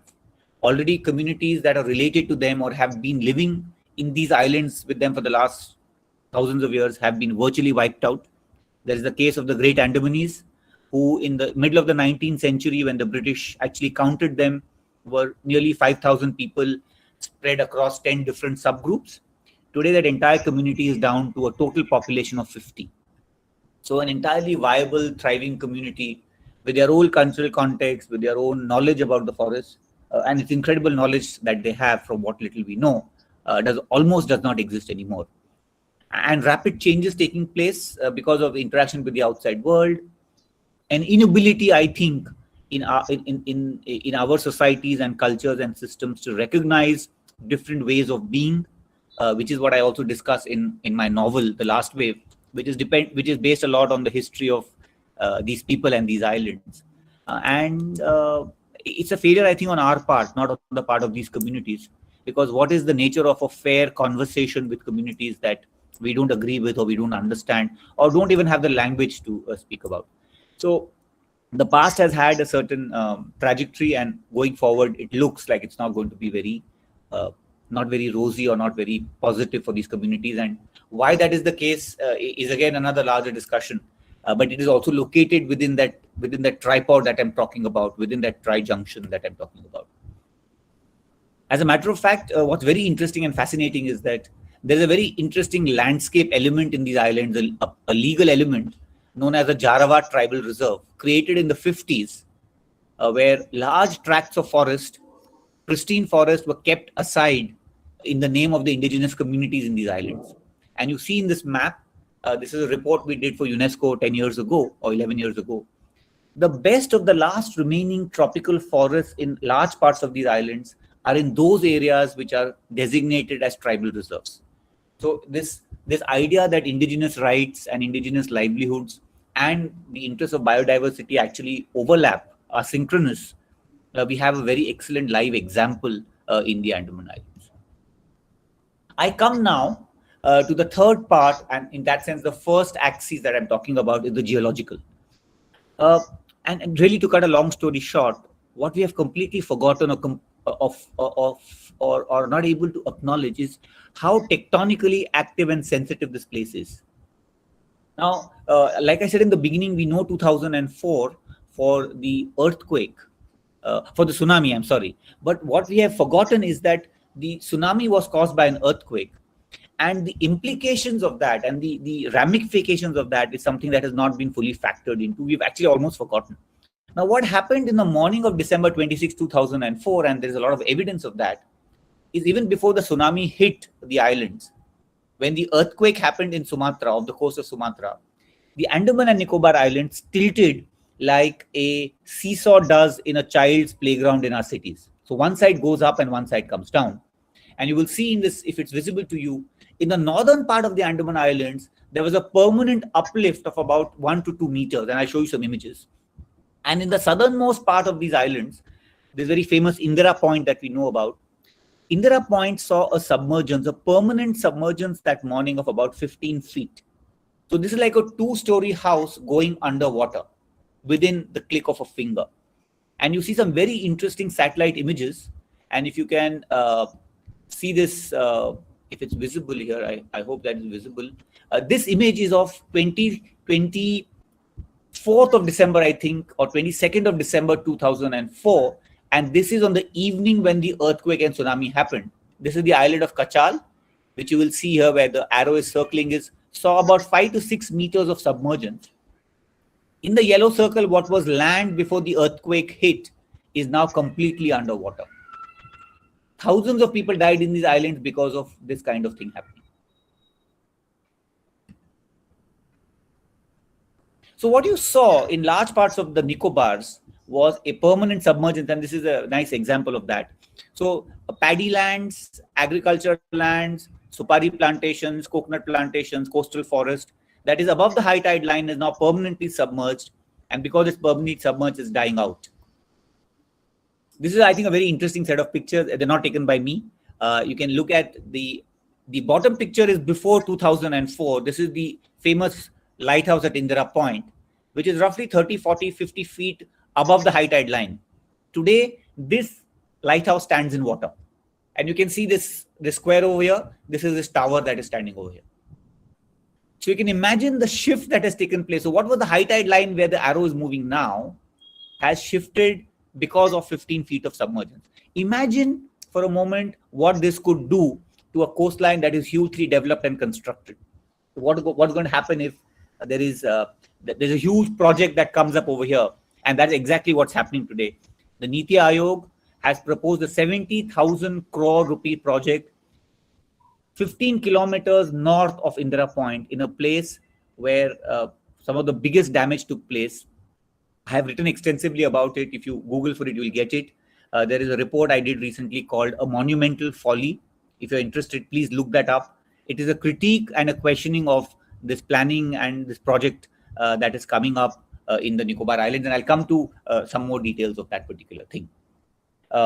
This is what happened on the northern side. So you saw submergence in the southern side. In the northern side, you see in the Andaman Islands, in part of the Andaman Islands, an entire coral reef system that is permanently underwater is now permanently thrust above the high tide line. So this was, I happened to be on a survey, a research survey 2 months after the earthquake in February of 2005. And these are 11 pictures of the coastline of a particular island. And you can see it's almost like a 180-degree view. And you can see the shift that has taken place in that island system. An entire 30, 40, 80 square kilometers of coral reef that is permanently underwater is today permanently above water. So if you lose land on the one side, you're gaining land on the other. That's one way of looking at it. But why does it happen is something that is very, very important to keep in mind. And this is where we go back to the geological reality of a place. In this case of an earthquake, seismically active zone. In other parts of India, whether it's the dry lands of Telangana, whether it's the deserts of Rajasthan, whether it is the most active and young mountain range of the world in the Himalayas, whether it is the way the rivers flow, whether it is how the coastline exists, the geological, ecological realities are undeniable realities of the existence of the planet and our existence. And we have to account for that. That's the point I want to make. Why this happens, why this shift takes place in these islands is because, and before I go there, you just look at this very interesting map from 2008 by the United States Geological Service. You can see this big star here.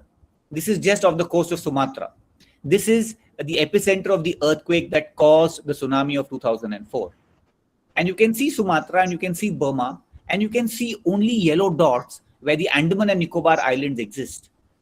These yellow dots are earthquakes in the Andaman and Nicobar Islands between 2004 and 2008. There are so many earthquakes here that you can't see these islands.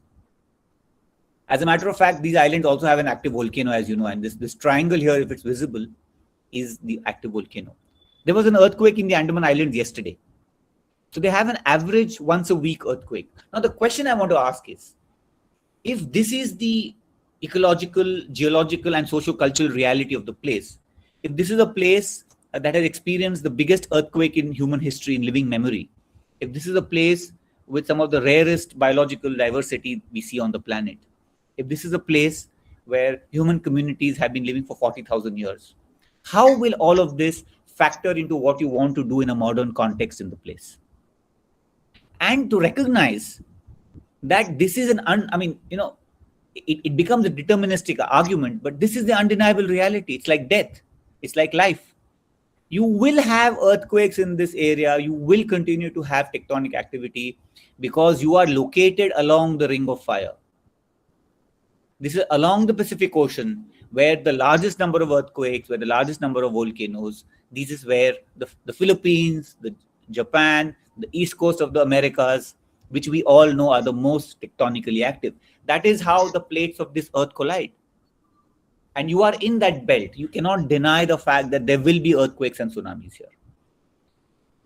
Are we aware of that reality?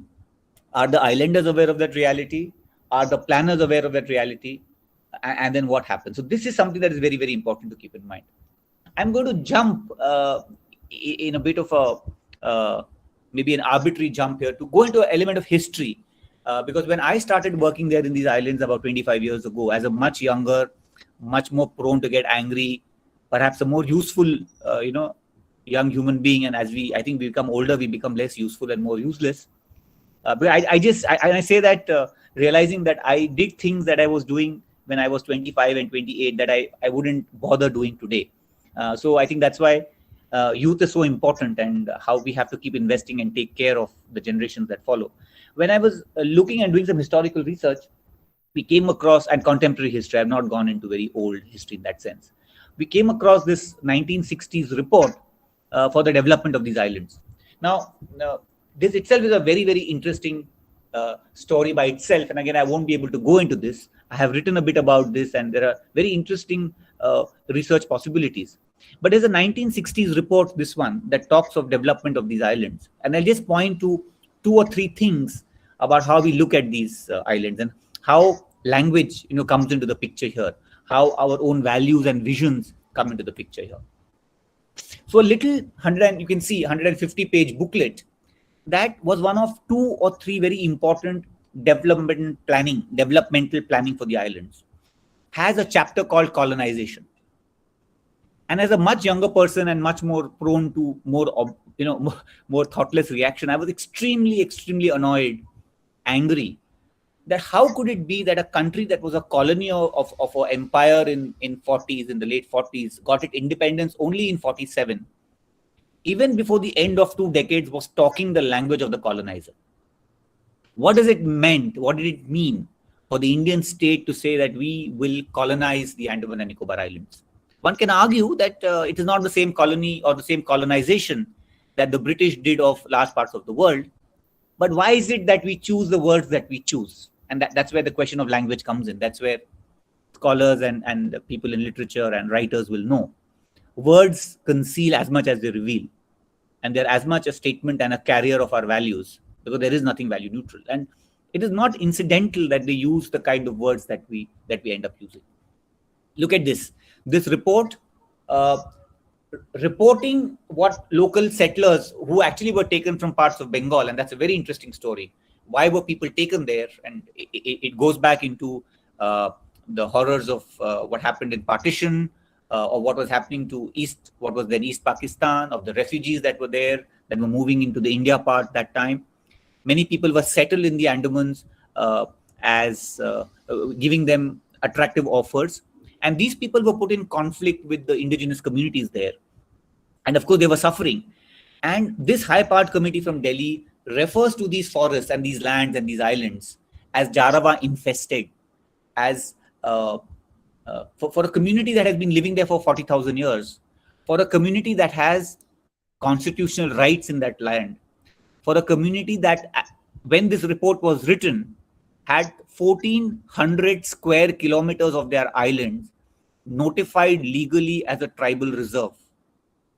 And here comes a committee from Delhi and says this is Jharava infested. And again, with language, just call it Jharava inhabited or call it Jharava owned, and how language performs becomes so very clear. And like I said, this has implications on how we go about doing development in this place. So the same report talks of these islands. Another island is empty, and it proposes a clear felling of 10,000 acres of forest to set up settlements, to set up a timber industry. Again, forgetting that these are lands inhabited by people, these have constitutional guarantees. It is creating of that empty space, the creating of an infested landscape that allows us to then go and intervene, because it creates, in some senses, the space to do what we want to do.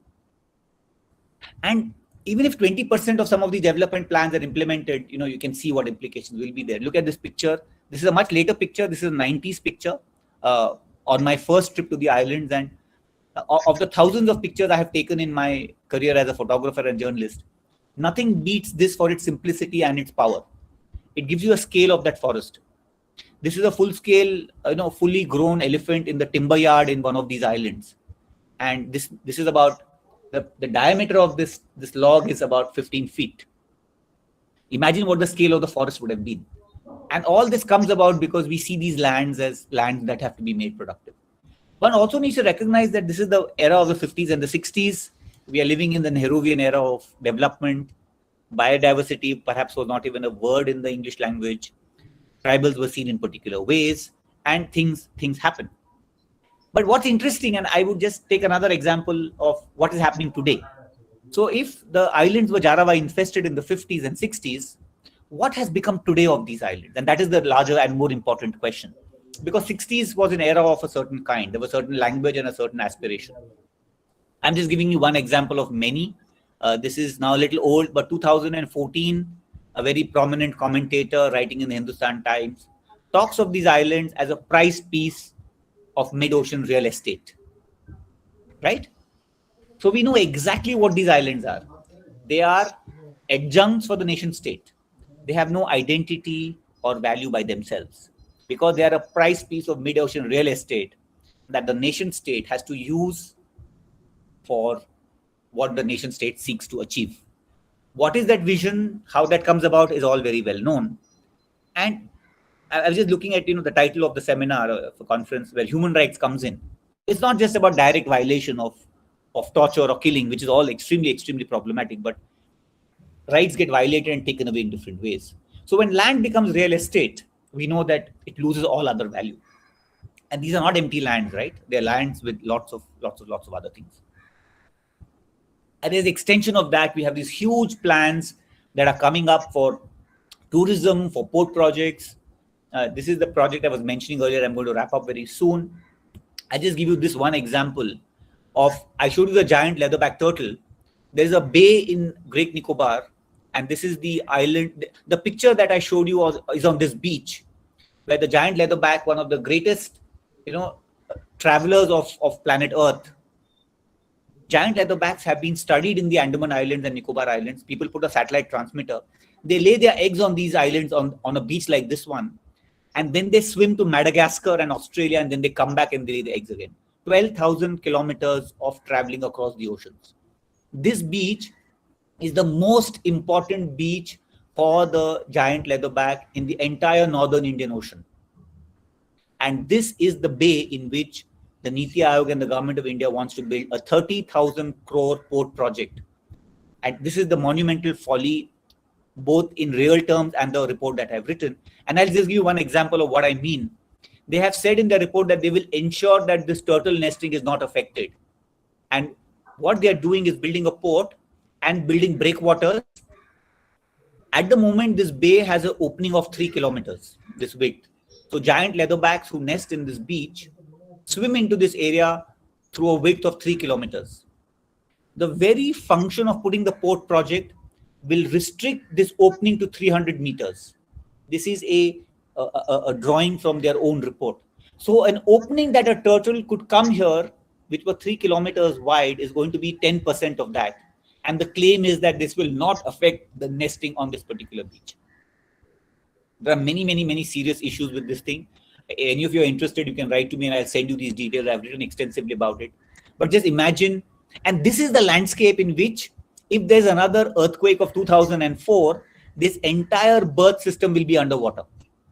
This port project is 20 kilometers north of Indira Point, which saw 15 feet of submergence one morning 15 years ago. I'll just wrap up by showing how problematic it is, because in 2004, the earthquake happened. In 2009, there was a defense seminar in Port Blair. And in this defense seminar, former President Kalam, the late President Kalam, in his vision for these islands, proposed a 250 megawatt nuclear power station in a land that has seen the most devastating earthquake in living memory, which has seen the most devastating tsunami in living memory, where at least 5,000 people died, where 15 feet of submergence was seen where the earthquake happened. Somebody comes and suggests a 250 megawatt nuclear power station. What arrogance or ignorance is this? How is it acceptable? What vision is this? What does it achieve? What does it show? So a very venerated and respected scientist president. Do we have the space to question? Imagine the price that will be paid by this system if this power station comes up. This power station won't come up. But the question is, what is it that we are proposing to do? What is the logic of this thing? And if a power station like this was to come up, what were to happen if there was a disaster? What were to happen to the people? What were to happen to this huge diversity and richness? Because an earthquake will happen in this place. A tsunami will come. It may not be today. It may not be 30 years from now. It may be 50 years from now. Because there is a history of tsunamis hitting these islands, because that is how these islands were created. That is the reality of the place. Now, how do we do development here, I think, is the question that we would like to ask. And I'm just going to move on very quickly to looking at sociology of technology. And why I say that is because there are very interesting formulations in philosophy, in STS, where I did my PhD, in sociology of technology, both through language and through conceptualization, that perhaps allows us to look at some of these socio-technical frames and contexts in different kind of ways. So the work of the 1930s, early 20th century philosopher in the US, Louis Mumford, again, we don't have time here, but you should check up. He talks of the polytechnic and the monotechnic. He was giving the example of the automobile, but he talks of the monotechnic as technology for its own sake, which oppresses humanity as it moves along its own trajectory, based on scientific intelligence, quantified production, directed towards economic expansion, military superiority. A classical, formulation of modern technology. And there is a more recent scholar, Sheila Jasanoff, who talks of the technologies of hubris and the technologies of humility that try to account for the, like she says, the ragged fringes of human understanding, the unknown, the uncertain, the ambiguous, and the uncontrollable. So this is the state of our existence. How much do we know? How much do we know that we don't know? How much do we not know what we not know? Well, modern science and technology is all oriented towards complete control, towards complete knowing.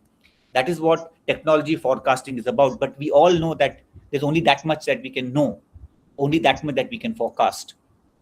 So if we acknowledge and account for this uncertainty, this ambiguity, we might do development differently. We might do technology differently.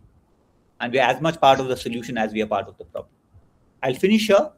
This is some of the books I've done on the islands. This is The Last Wave, the novel. This is Islands in Flux I spoke to you about. 2-3 years ago, we did a Kannada translation of The Last Wave. This is the UNESCO report I mentioned in my presentation. It's available as a downloadable PDF from the UNESCO site. And this, of course, is now my favorite book, a little illustrated book for children. I have not done the illustrations. It's actually the illustrator's glory here, Vipin, who's done these fantastic illustrations for a book on turtle nesting in the Andaman Islands. And it's such a joy to do books for children actually, and to see how they respond to this. But these books are available online, and I mean, you can also write to me. I have some copies. I'd be very happy to engage with you on that. This is my email ID. I moderate a very active e-group on the Andaman and Nicobar Islands for the last 15-20 years. If anybody is interested, please do write to me and you can join. And these, of course, are the books that I mentioned. This is my email ID. I'll stop sharing. Thank you very much for your patience and for listening in. I've had to rush through some of the things, but yeah, time is always a constraint. And I hope I've done justice to the opportunity and to the invitation. I'd be very happy to get feedback, questions, and of course, criticisms and challenges. Thank you very much. Thank you, sir. Thank you for this, sweeping narrative regarding the flora and fauna of Andaman and Nicobar Islands. And I think there is a common perception among us that Andaman and the Nicobar Island is mostly viewed in terms of a tourist destination spot. And the fragility and the vulnerability that you have spoken about, the experience felt by those people, I think is not very dissimilar to those felt by the peoples in Sundarbans. Also, you have inserted the element of language, the politics of language, the element of coloniality, and all that goes in the name of development. That development comes at a very steep price. So thank you, sir. Thank you once again. I was literally in awe listening to you. And with that, I open the floor for discussion, and I hope there will be a volley of questions coming towards us. Thank you. Thank you.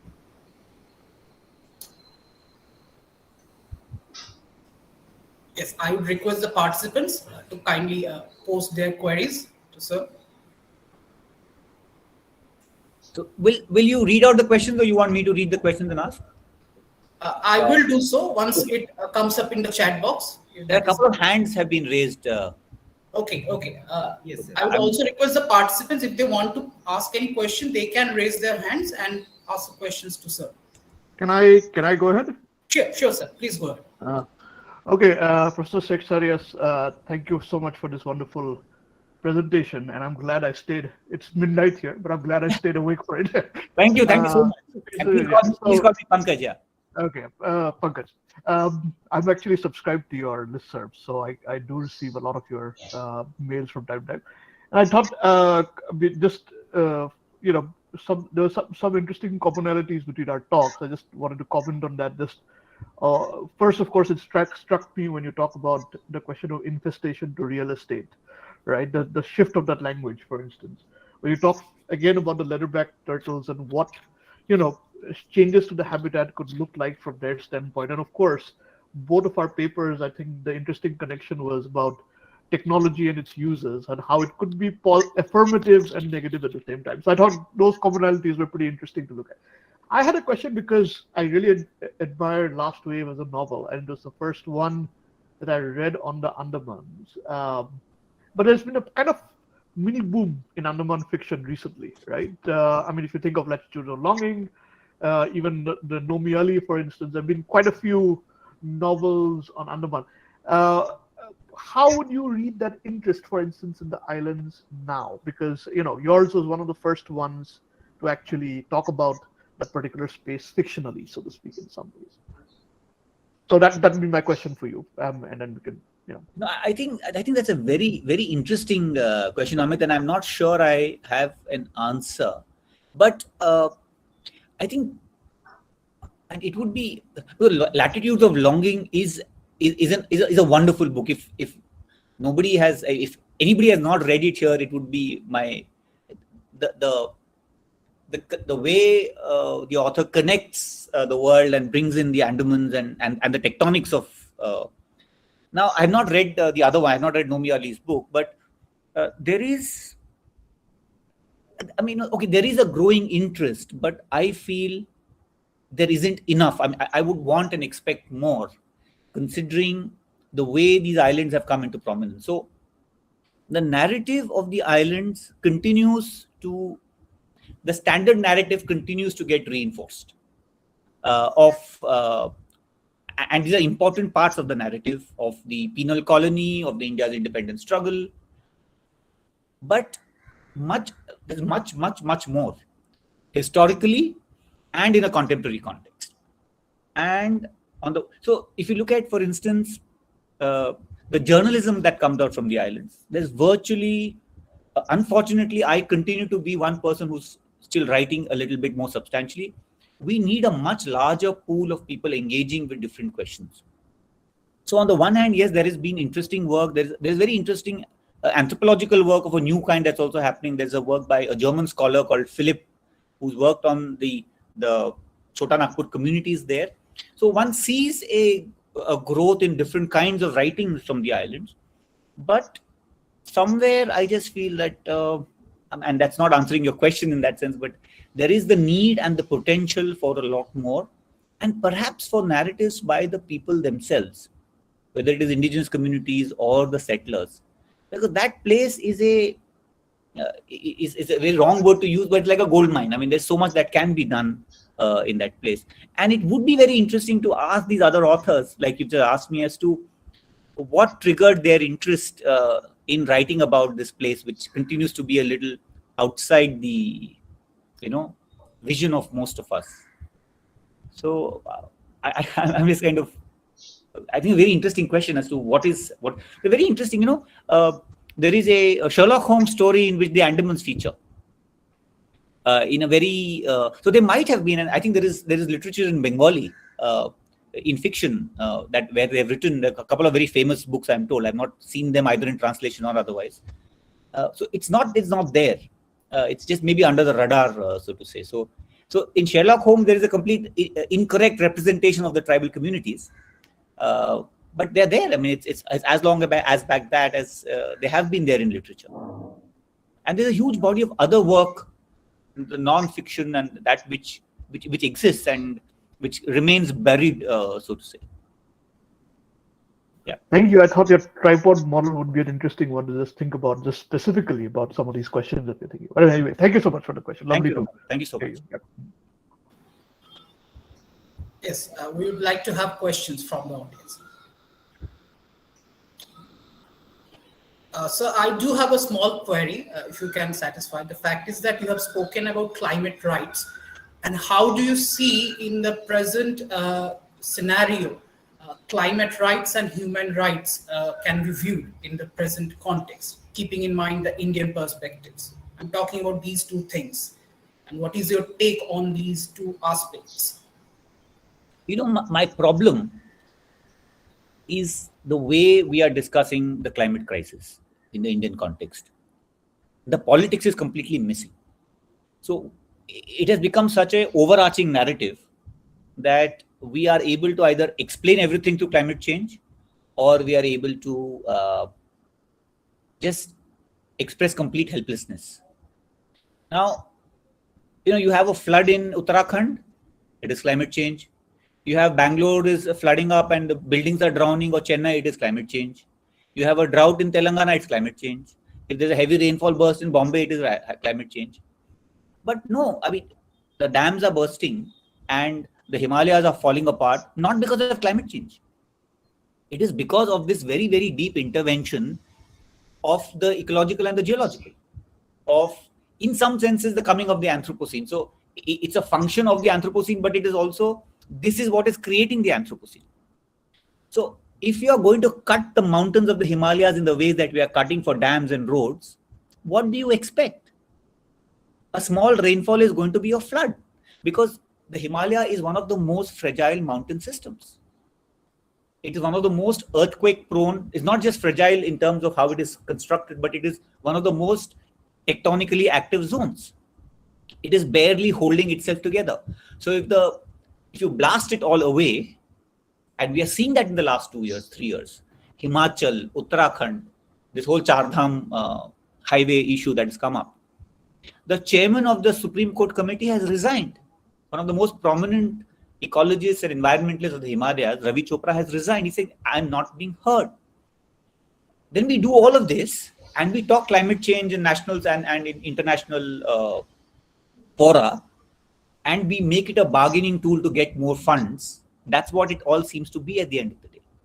So we cannot achieve rights by neglecting the most fundamentals of the issue at stake. And I'll give you, I think it's something that's completely ignored.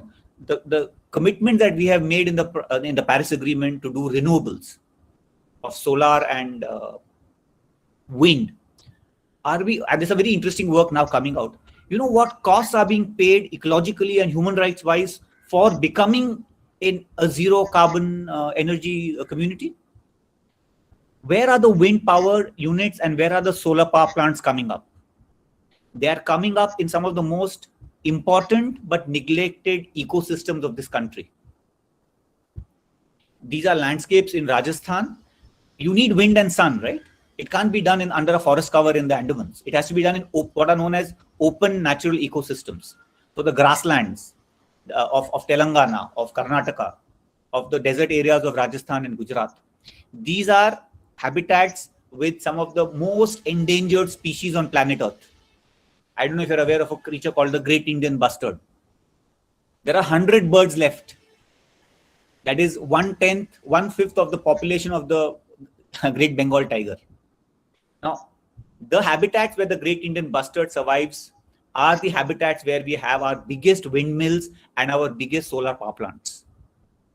Great Indian Bustards are dying by getting electrocuted in the high voltage lines coming out of our commitments to the Paris Agreement, in our commitment to do green energy. It is not green.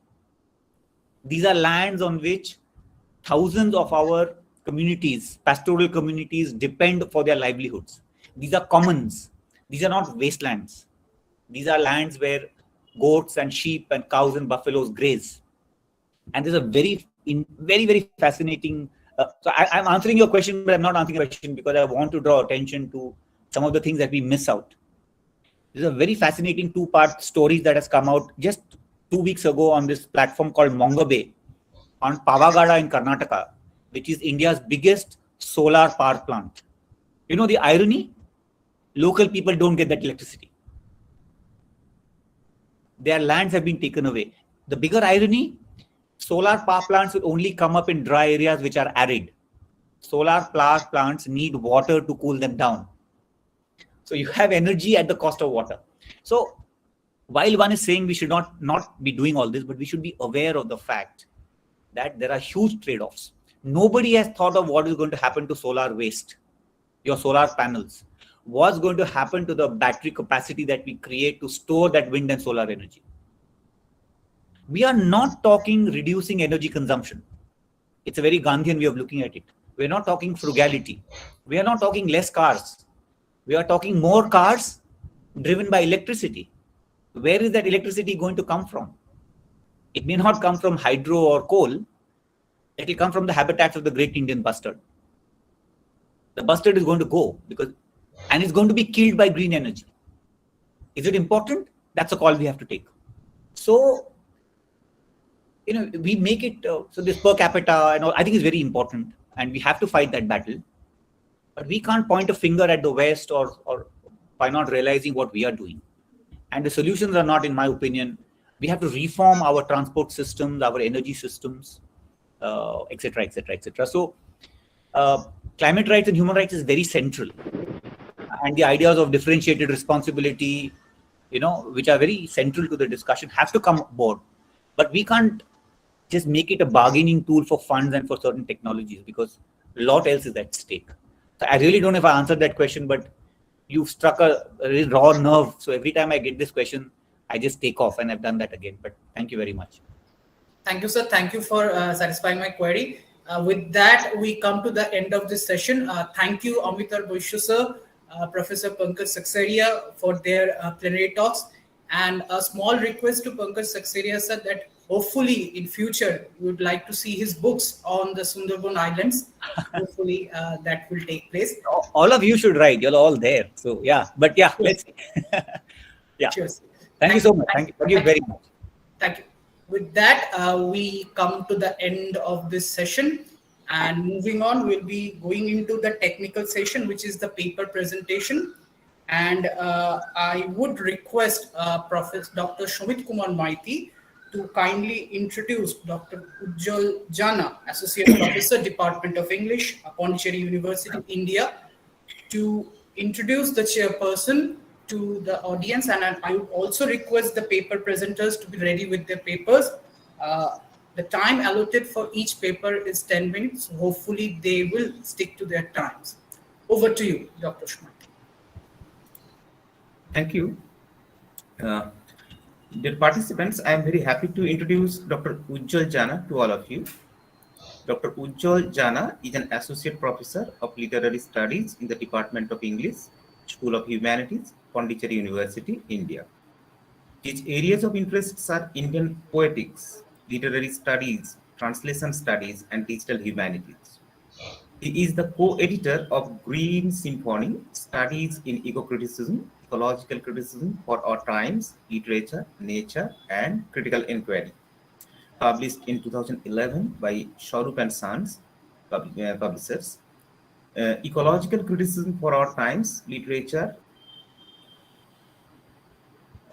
Nature and Critical Inquiry, published by Author Press in 2011. And Subaltern Vision, a study in post-colonial Indian context, Indian English novel, published by Cambridge Scholars Publishing in 2012. He has authored two textbooks published by Directorate of Distance Education, Pondicherry University. He is the author of English Communication Skills and Grammar, published in 2015, and Applied Phonetics in English, published in 2016. He has published essays on English poetics, literary studies, translation studies, Indian literature and English. He was a Fulbright visiting lecturer, India Studies Program, Indiana University, Bloomington, USA in 2007 and 2008. He was nominated for Commonwealth Academic Staff Fellowship in UK for the year 2013. He has been awarded the Sahitya Academy Travel Grants Award in 2014. He was a visiting postdoctoral faculty in Department of English, Leipzig University in 2014, sponsored by ICSSR and DFG. He was a visiting postdoctoral faculty in the Department of English, University of Johannesburg, South Africa, sponsored by ICSSR and NIHSS, South Africa in 2017. He has been awarded with MHRD, Government of India funded international collaborative project in digital humanities in Indian Realm under SPARC to collaborate with Western Sydney University, Australia for 2019 and 21. He has been selected for Faculty Mobility Award sponsored by Sastri Indo-Canadian Institute and Ministry of Human Resource Development for 2020 and 21. So with this very short introduction, I now request Professor Ujjwal Jana to kindly take up the chair, and over to you, sir. Yeah, Dr. Maiti, thank you so much for this generous introduction. And it has been an honor and a privilege to have been asked to chair this session for this 3-day international webinar. And without any further delay, I would like to straight to the program. And in this session, in this technical session 5, we have 5 kind of speakers, and I'm sure all of them are here. I think the organizing committee has made sure that each yes, sir. Okay, fine. Here. Okay, fine. So I have a couple of kind of housekeeping advices for these presenters.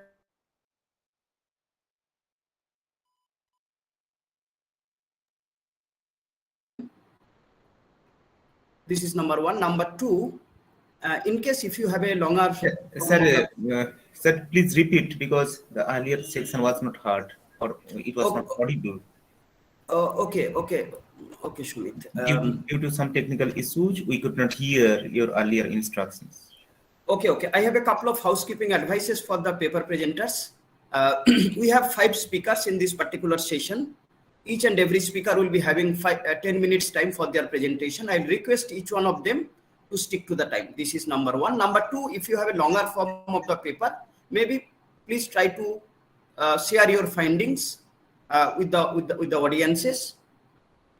And because as it is as it is online kind of program and a time bound kind of program, I don't want to make unnecessary intervention into some other session. That's one. And of course I'll give you a reminder also. Okay, so before 3 minutes, after 7 minutes over or 8 minutes over, I'll give you a reminder so that you can wind up the paper in time. And an advice for the audiences: if you have any questions or queries, please put it on in the chat box, or otherwise at the end of the session, if you have any questions, you can raise your hands, or maybe you can unmute yourself and ask questions directly. That's all about it.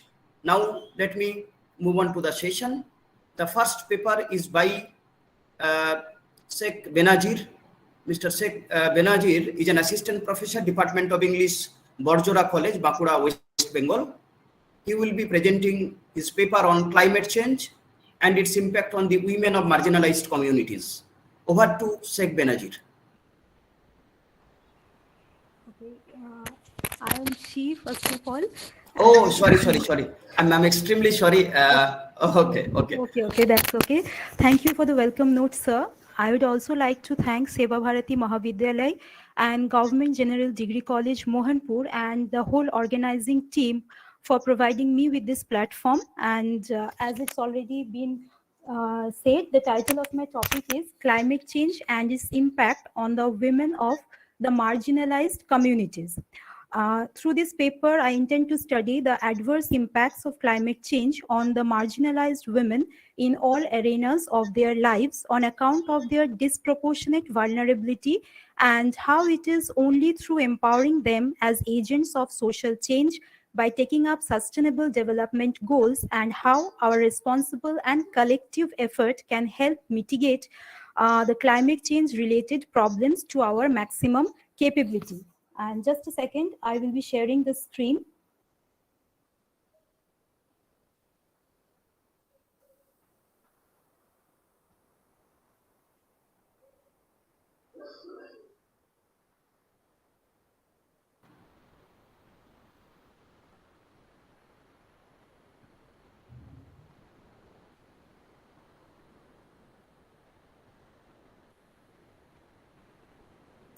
So climate change refers to the long-term change in the average weather pattern that tends to define the Earth's local, regional, and hence the global climates. At present, climate change is one of the greatest global challenges of the 21st century. Its impact vary among regions, generations, age, classes, income groups, and genders. Climate change is caused by both natural as well as human-induced factors. Global warming is considered to be the main root cause of climate change. Global warming refers to the process of long-term heating of the Earth's climatic system, which has been recorded since the pre-industrial period and is caused mainly due to burning of fossil fuels, which results in the increase in the heat-trapping greenhouse gas levels in the Earth's atmosphere and hence causes a rise in temperature. Climate change causes extreme weather conditions like heat waves, droughts, hurricanes, floods, changes in cloud and vegetation cover, shrinking of glaciers, declining water sources, decline in agricultural yields, erosion of the fertile coastal areas, causes forced migration of population, and causes an overall adverse impact on the health and lives of people. As a far-reaching consequence, climate change attributes to the World Hunger Index results in increased malnutrition, increased rate of exposure to diseases and scarcity of water, shortage of adequate housing as a result of forced migration and displacement of the population, which needs to be resettled. Climate change adversely affects the economic and social rights of thousands of individuals, women, and especially the marginalized women being more vulnerable, as it has a huge adverse impact on their rights to food, shelter, and health. Climate change also attributes to the crisis of human mobility and resettlement by increasing the rate of degradation of the environment, which is likely to increase both internal as well as cross-border human migration across the globe. UN figures indicate that 80% of people displaced by climate change are women. Climate change disproportionately affects the disadvantaged communities mainly because of inequitable distribution of resources and disparity in the socio-economic status. Climate change has a greater adverse impact on that particular section of the population who are most dependent on the natural resources for their livelihood and have the least capacity to respond and react to the natural hazards. Disadvantaged communities or marginalized groups have been identified as that section of the population that is considered as an outsider to the mainstream society, and they are actually systematically excluded from the policy-making forums. Even though there are three main types of marginalization, that is social, economic, and political, it exists in other multiple forms and against all many other groups of people across the globe. And in this context, we include all these factors as speaking about the marginalized women mostly on the basis of economy, as money plays the greatest role in deciding the socio-economic status and impacts upon the ability to respond and adapt to climate change hazards. Climate change also deepens the already existing inequalities by disproportionately affecting the already vulnerable section of the population, namely the women. Globally, out of a total of 1.3 billion people living in low and middle income countries are below poverty line, and 70% of them are female. Women of marginalized communities specifically face the most adverse impacts. These women are also the primary caregivers responsible for providing food and fuel, procuring drinking water, and all these essential tasks make them even more vulnerable in extreme weather conditions. The changing climatic condition results in scarcity of clean drinking water, increases the prevalence of vector-borne diseases, chances of arsenic poisoning, which affect the women and hamper their responsibility, thus affecting negatively the entire family. It also has a negative impact on the agricultural production and the care of livestock, impacting the source of income, and their economic prospects are diminished as well. Even the risk of violence on the vulnerable women increases during extreme weather conditions or at the aftermath of extreme climatic hazards. There is a sharp increase in school dropouts, child marriage, health injuries, as well as risk of death and sexual assaults. It has also been noted that in the immediate aftermath of extreme events, the emergency shelters provided are inadequately equipped to support the women, their safety and sanitization needs. Marginalized women are always at a higher risk in all these post-disaster scenarios, as there is a direct correlation between the women's status in the society and the likelihood of them receiving adequate help, support, and healthcare aids. Maisha Alam, an expert on climate, women's rights, and conflict at Yale University, told Global Citizen, it's really important to emphasize that women aren't merely helpless victims when it comes to climate change, and that their participation and leadership quality can have transformative effects in their countries and communities. Women are in fact leading in climate action movements, championing the cause of clean sources of energy. Benazir, you have just 3 minutes time. Just a Okay, reminder. okay, sir. Women also have the ability to play a critical role in response to the impacts of climate change because of their local knowledge, leadership quality in sustainable resource management and practices at the household and community level, greater responsiveness to the needs of the marginalized section of women, increasing cooperation, causing awareness, and even at the local level, women's inclusion in the leadership aspects has led to improved outcomes in climate-related projects and policies. These marginalized women are integral to climate change dialogue not only because they depend on natural resources for their livelihood, but also because of their disproportionate vulnerabilities to climate change threats. Climate change, poverty, and gender inequality are increasingly being recognized as a global problem as they are interconnected.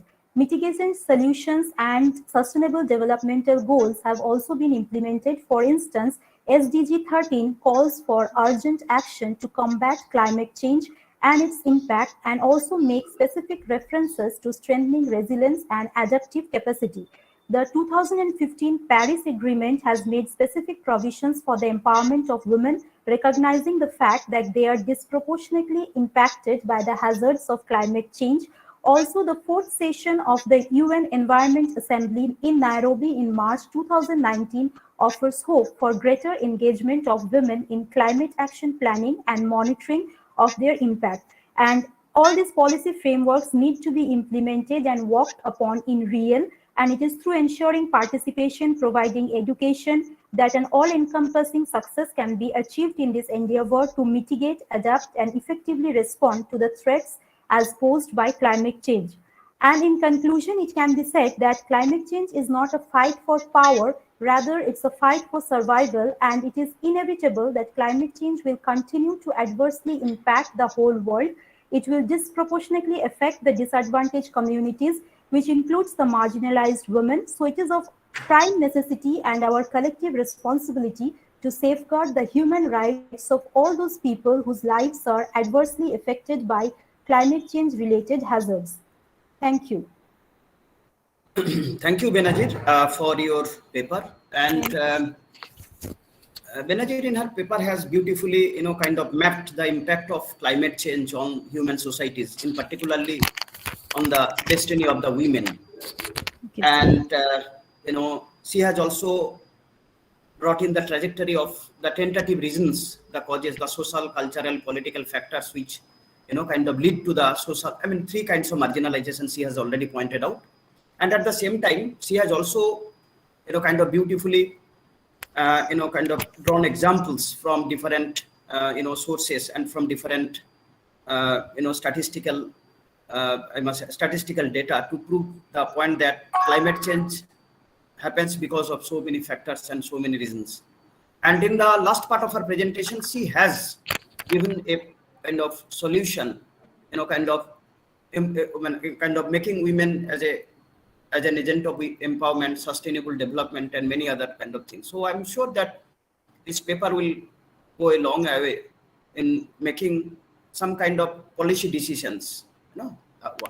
And one conclusion is what I would like to say is that your paper basically tries to kind of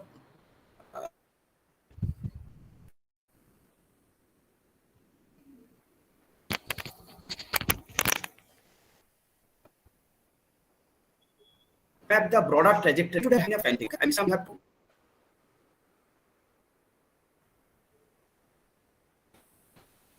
So there seems to be some technical issues with your connection. Am I audible? Yes, now you are audible. Yes, sir. Okay. There was a Yeah, for the time being.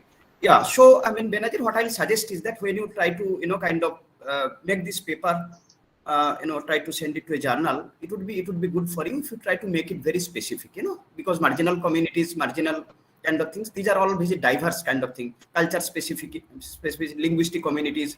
Okay, Yes. in Indian context also, if you think of the marginal communities, it can also mean Dalits, it can also mean tribals, and Yes. also there are many groups actually, which Yes. come under the idea called this is number one. Number two is that if you try to contextualize it in particular kind of context, within Indian context, if you take it up, and try to situate your idea maybe northeast in the northeastern kind of context, because there are many tribal women, there are many marginalized women, or maybe in the context of Bengal also, or maybe in the Jungle Mahal, or maybe in Jharkhand. So this is a couple of suggestions. So Okay. thank you so much. Thank you. Thank you so much. Thank you. Okay, let me move on to the next paper presenter, B. Harita. Harita, I don't know whether what is her designation? Is she a student or a PhD?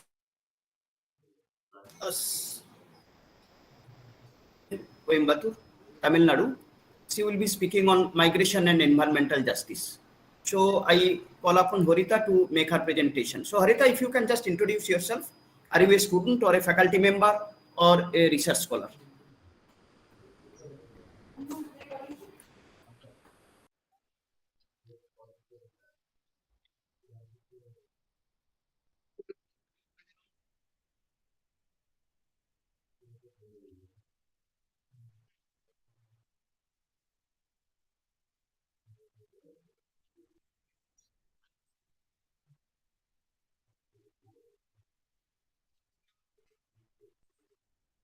Yes, good morning, everyone. I'm Harita from Coimbatore. I'm doing my first MA English from Avinashlingam Institute for Home Science and Higher Education for Women. My topic is migration and environmental injustice. Basically known as Kira, was an acclaimed Tamil writer. He's well known for bringing in nature in all his works, and his work is usually based on Karisal Kade, or a black soil, which when translated means scorched, drought-stricken land, and revolves around the people of their land, their life's way, which is his remarkable style. His use of spoken Tamil for stories, rather than its formal, follows the migration of people of Telugu community to Tamil Nadu. Fearing the country, which will be their future homes, they take aid from people across the way. They face a lot of difficulties and lose lives because of the climatic conditions and environmental changes. Once they're here in the new land, which is Tamil Nadu, which is all forest, they realize the need for converting the forest into farmlands for their survival. Thus, they take up deforestation of a section of the forest, which results in loss of other organisms that lives in the forest. This creates an imbalance in the ecosystem, but they understand the need of coexisting with the environment and take up afforestation to make up to the loss of the part of the forest by planting and maintaining a tree for each member of the community. All this is looked back by the future generations who are in awe of their forefathers, though written decades back. This stands the test of time and deals with environmental practices like deforestation, afforestation, and environmental justice as a major theme. So moving on to the paper, Migration and Environmental Injustice. Environment is very important issue even when society is faced with economic crisis, wars, and unending social problems. The increasing human activities are the major cause of the environmental degradation, and the effect of migration on nature and environment often goes unnoticed. While migration often results in betterment of lifestyle and opportunities of an individual, the effect it has on our nature is snag. Even minor changes like increase in population in a particular area results in increase in level of pollution and clearing of natural spaces for settlement and development. In Gopalagramam, the people are well aware of the importance of nature, and though they clear up forests for settling down, performing an injustice, they later reciprocate their actions by planting trees as a justice to nature. The novel falls under the pastoral genre, and the dominant element of the novel is nature. It orbits around the life of people in the pastoral vicinity. It has lush greenery and a pond that does not dry up even during summers. The relationship the villages share with nature is two-sided. While they thrive and prosper on the gifts of nature, at times they also struggle to till unyielding lands and even go hungry when nature falls short on them. The village had abundant natural resources, which was very well maintained by the villagers, which shows the love they had towards the environment. Kira also adds every now and then about how important each resource is asked to human beings, which is a form of the narrative and could be the result when these resources cease to exist whenever he brings in a description of any natural resource. A Mughal king is taken back by a beauty of a young girl Sena Devi and wants to marry her. The family has no other choice than to agree, but on the day of the wedding, they realize that cow is being cooked for their dinner and they could not take it anymore because they worship cow as their deity. This shows they decide to flee the wedding even though it causes their life. This shows the importance they gave to every living organism that was a part of the nature by worshipping them. When they all decide to escape, the soldiers are sent behind them, and throughout the journey, they face a lot of difficulties. There is a heavy downpour with thunder and lightning. It seems like nature was against them, but at the point they come to a raging river overflowing with the flooded water. There is no means to save the river, and they are struck. The soldiers are close behind, and it is in that split second the people tree from the opposite bank bits towards this bank and helps them cross the river. This is considered wonder of nature and mentioned even in many historical books which cover the migration from Andhra Pradesh to Tamil Nadu. This is also why people go around the people tree and worship it, as it saved a whole clan from destruction.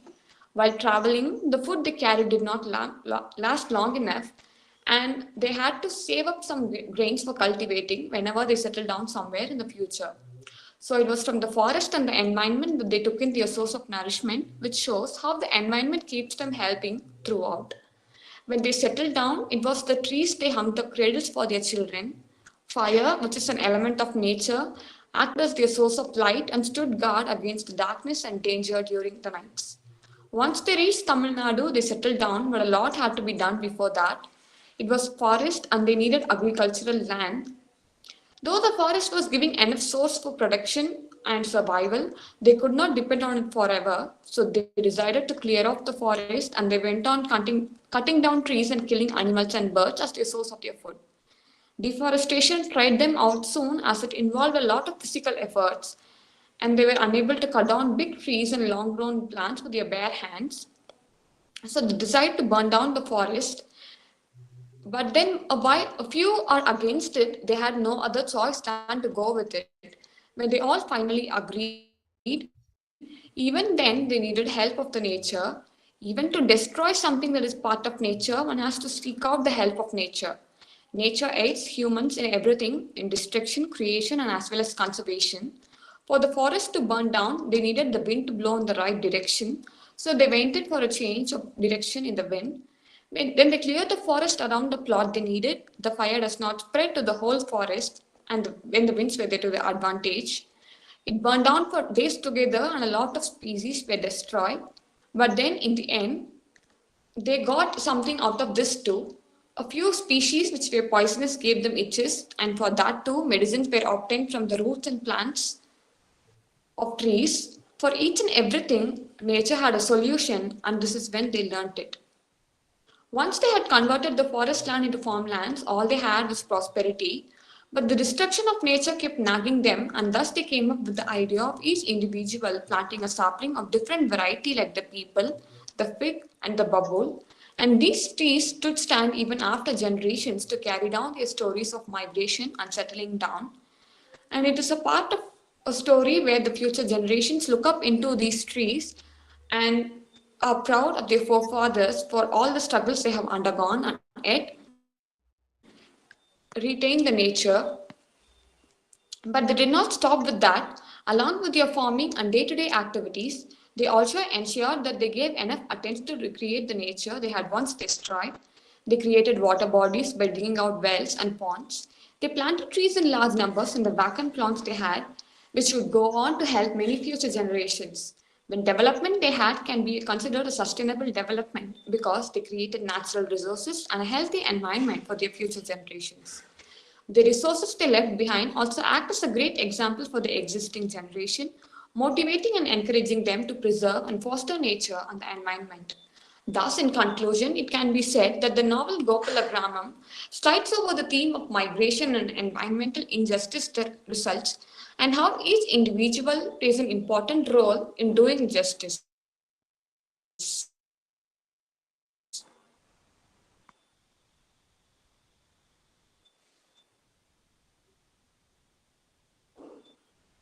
Thank you, sir. Okay, Harita. Thank you so much for winding up your paper within time. And it has been an excellent paper indeed, I must say. Because in Indian regional literatures, particularly in Telugu, Tamil, Malayalam, and Kannada, there have been many texts which remain inaccessible to other people from other parts of India because they have not been translated. And I must compliment Harita for taking up a text which got, I think, Sahitya Academy Award and which has the potential for kind of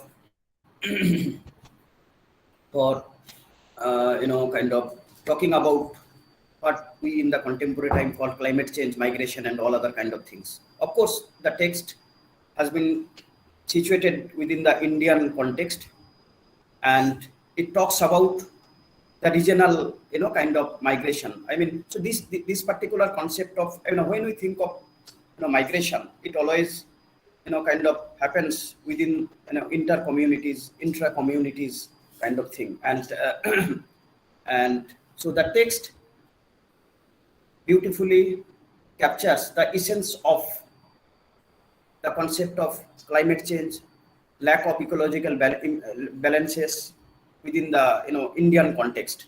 So I'm sure that these texts are kind of texts of such nature will be having many potential in Indian literatures, and they need to be translated more into English so that people from India and from all over the world can get to know what is happening in the name of literary engagement with climate change, literary engagement with environmental concerns in the Indian context. Thank you so much.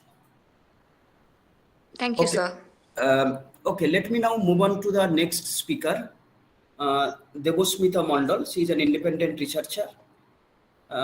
She will be talking about its immigration, really the biggest political issues. Rereading of Amitabh Ghosh's Gun Island. Over to Devosmita.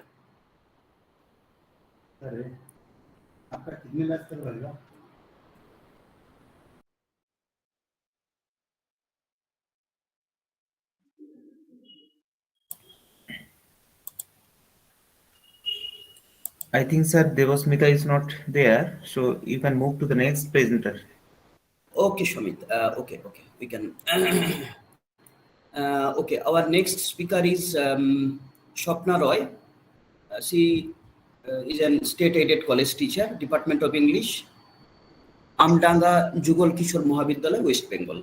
So, Mrs. Roy will be speaking on the problematic study of denial in the new climate regime, Latourian approach. Over to Mrs. Roy. Okay, let me share first, sir. Yeah, please do that.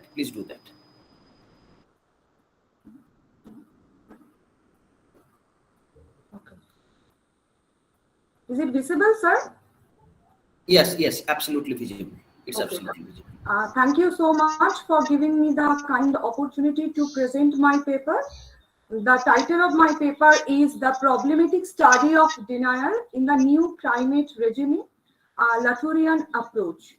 Before I go into the theoretical framework for my paper I have introduced, I would like to quote two statements given by two renowned world leaders. The first one is from Trump. Trump said that we Americans don't belong to the same earth as you. Yours may be threatened, ours won't be. He said on June 1st in 2017 at COP26. Before that, President Bush said, our way of life is not negotiable. There we have it. At least things are clear. No longer is there an ideal of a world common to what used to be called the West in 1992. Now I'm moving to my own country. Like Trump, our President Narendra Modi, sorry for the spelling mistake, took the stage on a packed Delhi auditorium on September 5th, 2014 to facilitate the teachers. He replied to an Assamese schoolgirl in the question and answer session, and I quote, climate has not changed. We have changed. Our tolerance and habits have changed. So now the question is, why denial? Denial as a mode of real politics in this new climate regime defines the orientation of the public life of a nation. In this post-truth era, the denialists, be it the corporate sector or public figures, have hired the media house. We are not aware of this when we vote or scan the media. Everything is already played out. The significant displacement has already occurred. One needs to understand the explosion of inequalities, the scope of deregulation, the evocation of migration, the model of the global campaign, along with the gaze of modernity on nature. In addition, I must say that the anthropocentric desire to return to the old protection of the nation state, a desire that is identified quite inaccurately with the rise of populism encapsulating all. So, for an example, I would like to draw your attention to the companies like ExxonMobil and Koch Family Foundations who are paying people to amplify the denialism in blogs, op-eds, television appearances, even in research.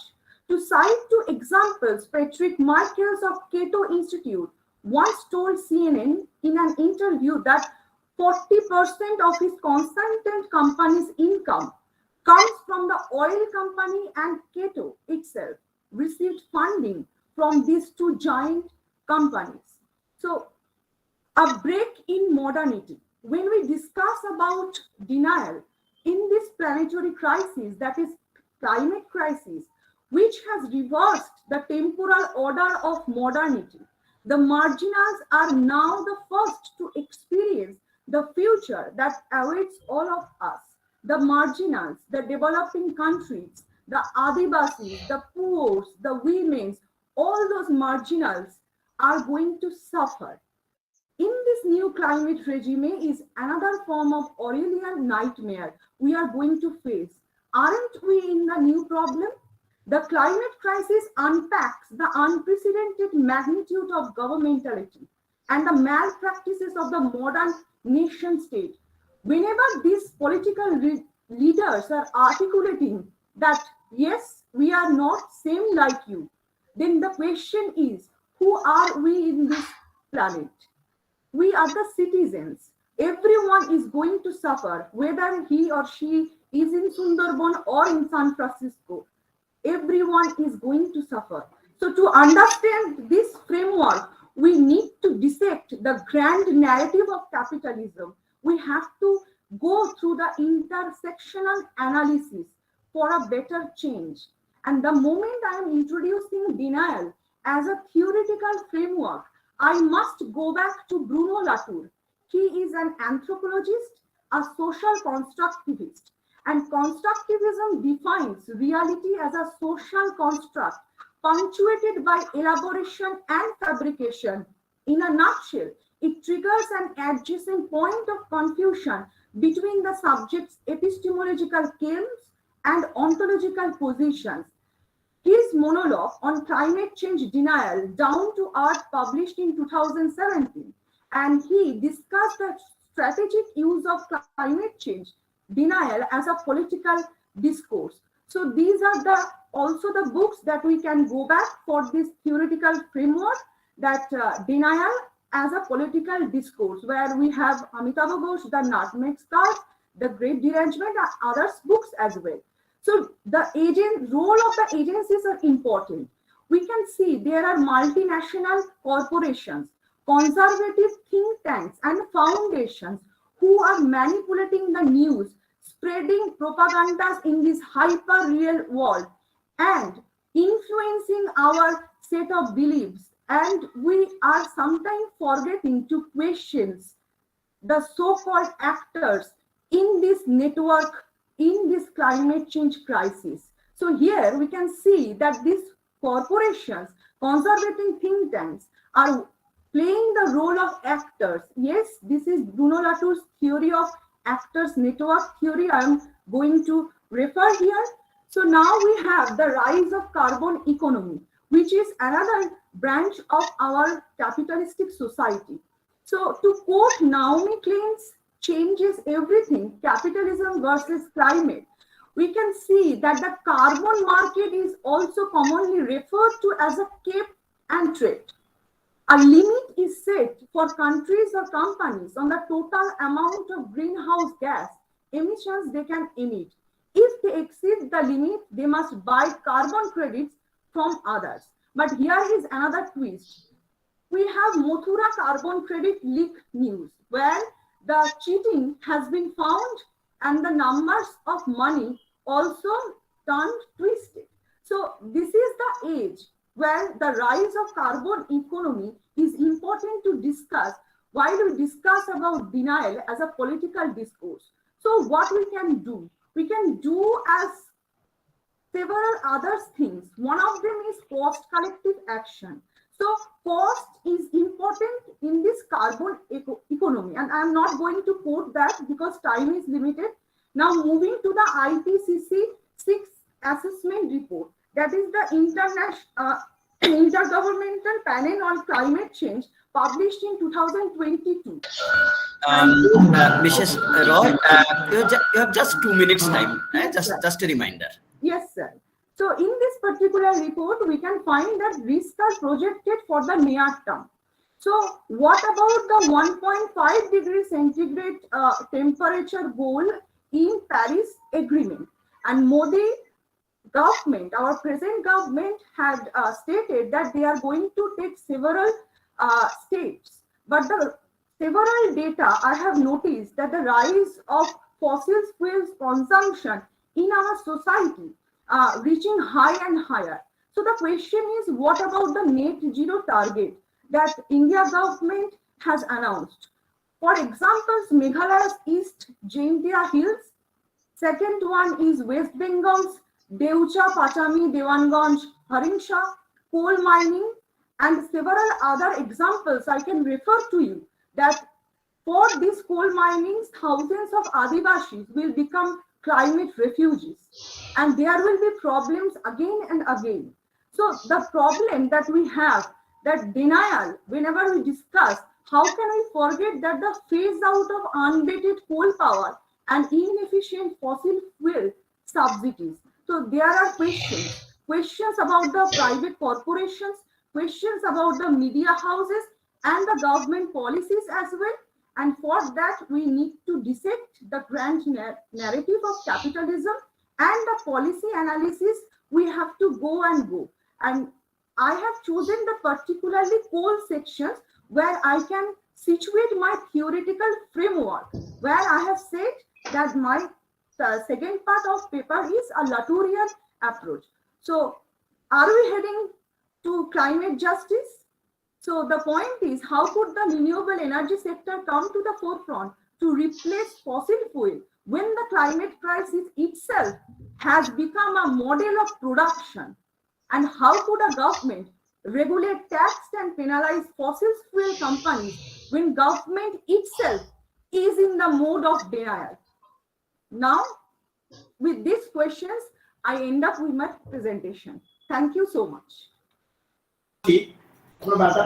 Yes, I must, highly appreciate Mrs. Roy for making very, very contemporary, interventions into this important field. She has covered a wide range of ideas, starting, of course, everything through this Latourian analysis and this denial mode.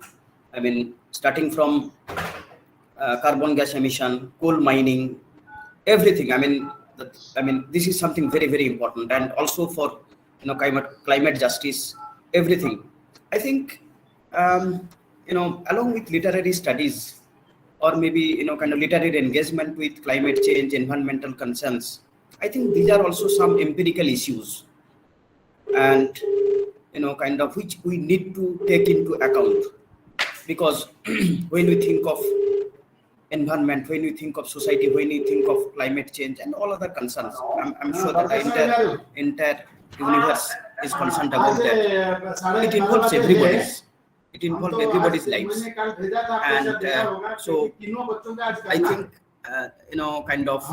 this question of denial, it has been happening in many contexts, multinational contexts, and many of the, as you know, multinational companies, we all know what had happened in Odisha also, Vedanta Group, and many other contexts. Chhattisgarh, Odisha, of course, she has pointed out in Meghalaya also. It has been happening. And there are, of course, environmentalists. There are people who are trying to raise their concerns, against this kind of thing. But I think that all the media houses, the government, every individual, we have to come up with, I must not say in the form of a protest, but in the form of everything. A writer can write something against these things. Students can, protest in their own way. So I think that's the way, and I think we need a collective effort. What I think is that we need a collective effort, irrespective of our affiliations, irrespective of our social class boundaries and everybody, because it is something which involves everybody, starting from a millionaire to a pauperized beggar. Environment impacts everybody, and climate, nobody is going to escape this, this menace of climate change. So thank you, Mrs. Roy, for articulating the contemporary concerns and making interventions into them. Thank you so much. Okay, now let me move on to the last.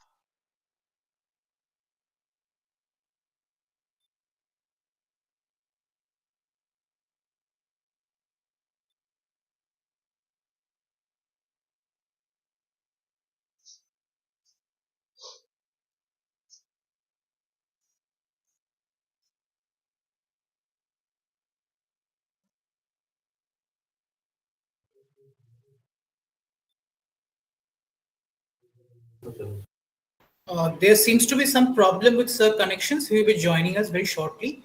Do stay on. I think there has been some problem with his connections. Sure, sure. Yes, he has once again joined.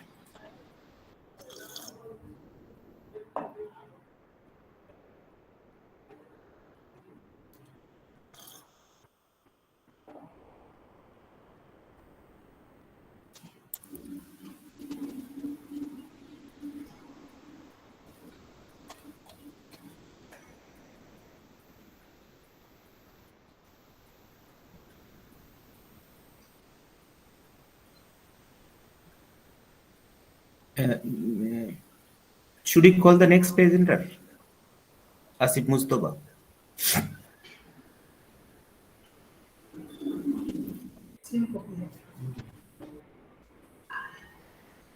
Yes, Asif, you proceed with your paper. Good morning. Am I audible? Yes, you are. Please. Yes, yes, yes.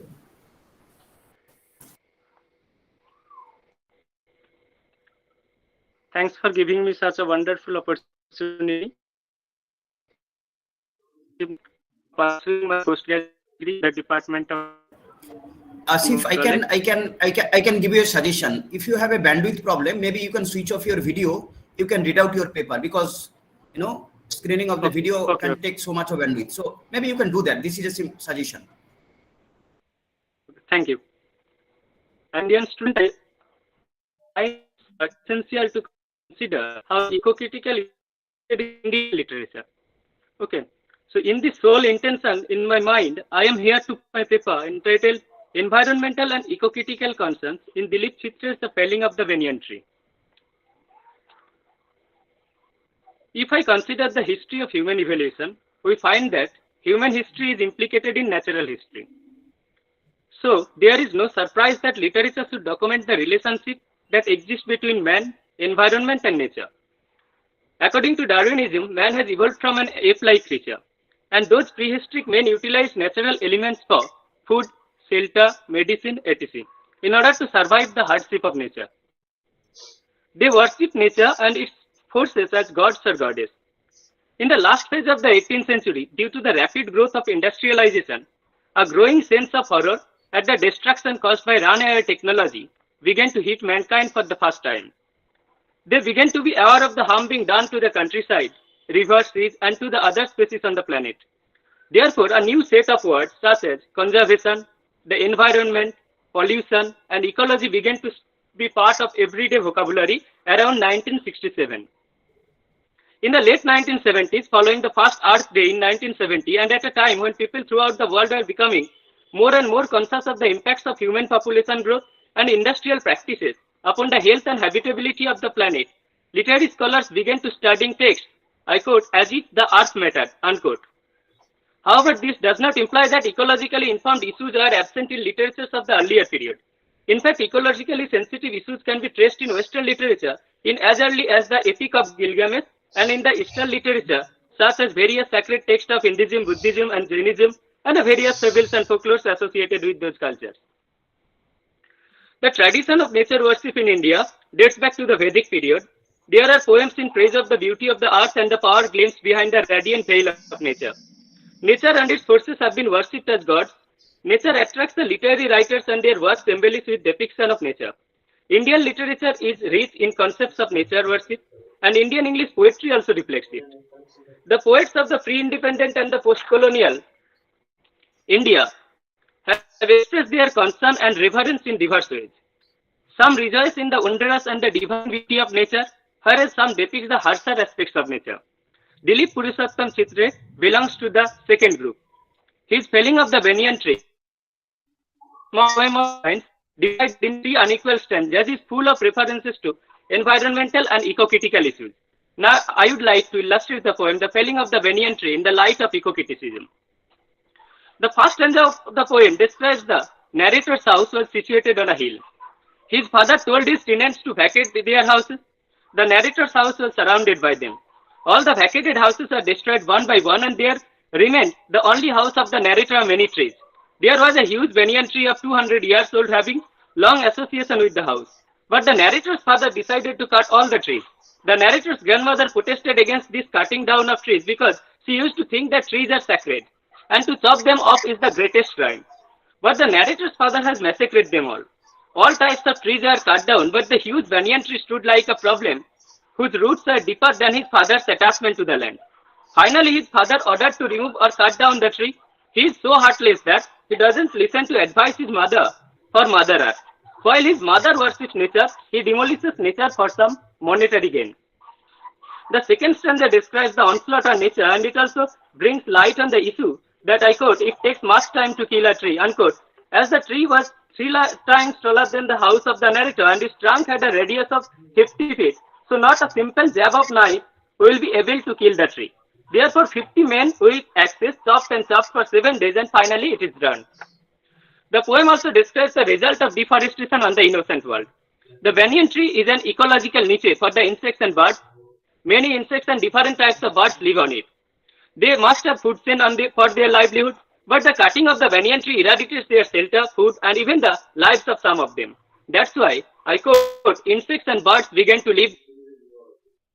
When the birds start to live in this, the innocent world has nothing to do with love and horror fascination. Soon the Bombay land of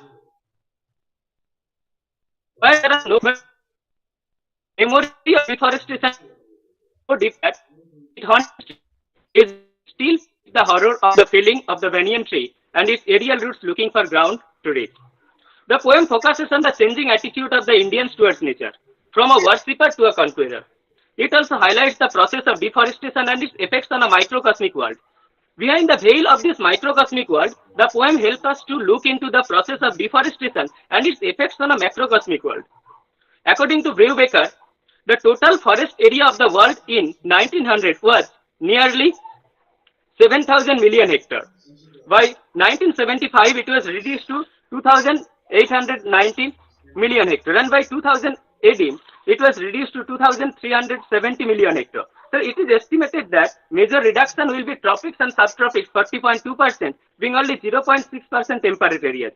In the tropics and subtropics, maximum reduction would be 50% in Asia and the Pacific. India today is the forest in the world as per capital land is concerned. Indian forests comprise hardly 1% of the world forest area. India is losing about 1.5 million hectares of forest cover each year. If this trend continues, we may in the next 20 years or so reach to zero forest value in our country.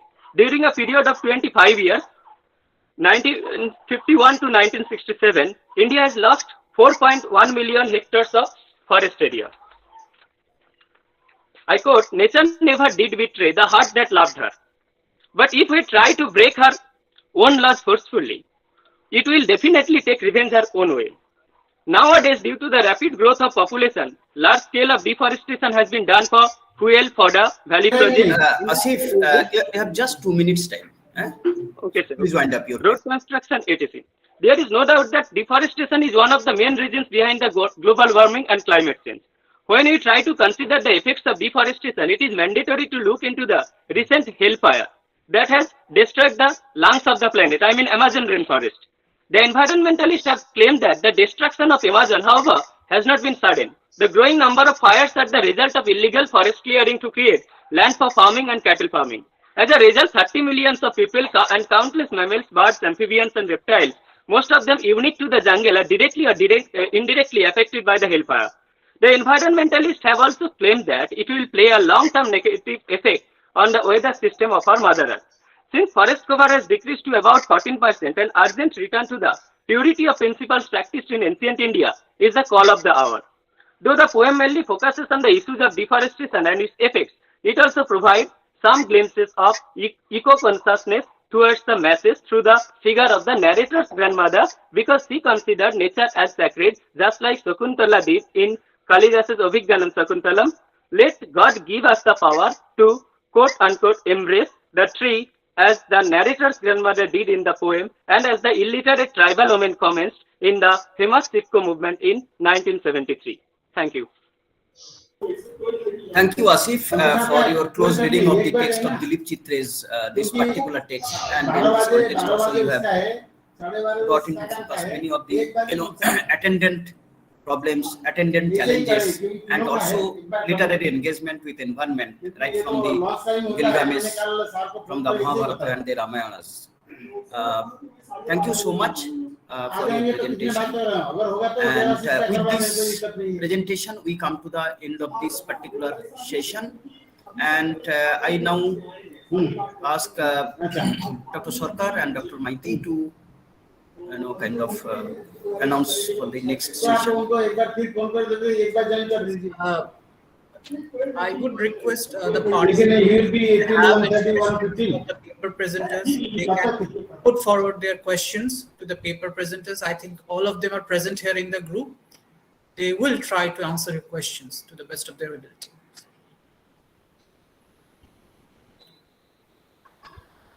So kindly unmute yourself, sir. Oh, yes. Yeah. Participants, if you have any questions or queries, either you can raise your hand or maybe write it in the chat box, or you can unmute and ask questions directly to the paper presenters.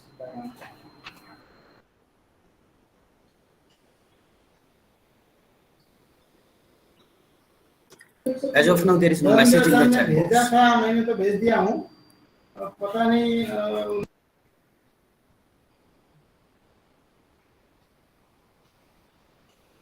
Okay, I think we can wrap up this session. Sure, Dr. Sarkar. We can wrap up this session as there are no questions. Thank you, Dr. Ujjwal Jana, for chairing the session, and also to the paper presenters for presenting papers on divergent topics, touching upon the central theme of the webinar. With that, we come to the end of this session, and may I now request SEKHSARIA, Assistant Professor, Government General Degree College, Mohanpur, to kindly deliver the vote of thanks. Hello and good noon. As a joint convener of the program, I deem it a great honor and privilege to propose the vote of thanks to all who have helped us in making this session a resounding success. First of all, I would like to thank our distinguished plenary speakers for the session, Dr. Amit Rahul Baishya and Professor PANKAJ SEKHSARIA for their excellent presentations and making this seminar interesting and meaningful. The interactions that followed their talks reflect the relevance of their deliberations. I extend my gratitude to Dr. Ujjwal Jana for taking time out of his busy schedule and agreeing to chair the session. I must mention our deep sense of appreciation for his work. I thank and congratulate all the paper presenters for their insightful presentation, and we must acknowledge that we are sorry for not being able to give you much time for making your presentations. We would like to express our profound gratitude to the principals of both the colleges for their moral support, guidance, and necessary administrative assistance throughout. Finally, the wonderful participants who have turned up in such great numbers, not only from our colleges, but from other institutions from the country and abroad. We are grateful to you for showing your interest and making the session a fulfilling one. Thanks to all of you for making this event successful. If time is money, then today you have spent million for us. Thank you. Thank you, SEKHSARIA.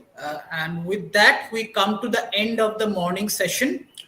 Before we break up, a quick reminder to our participants that we do have an evening session, which will start from 6:30 p.m. And the participants are requested to join the session 10 minutes before the program starts. The link for the program remains the same as the morning. Till then, take care. Goodbye. Have a great day. Thank you.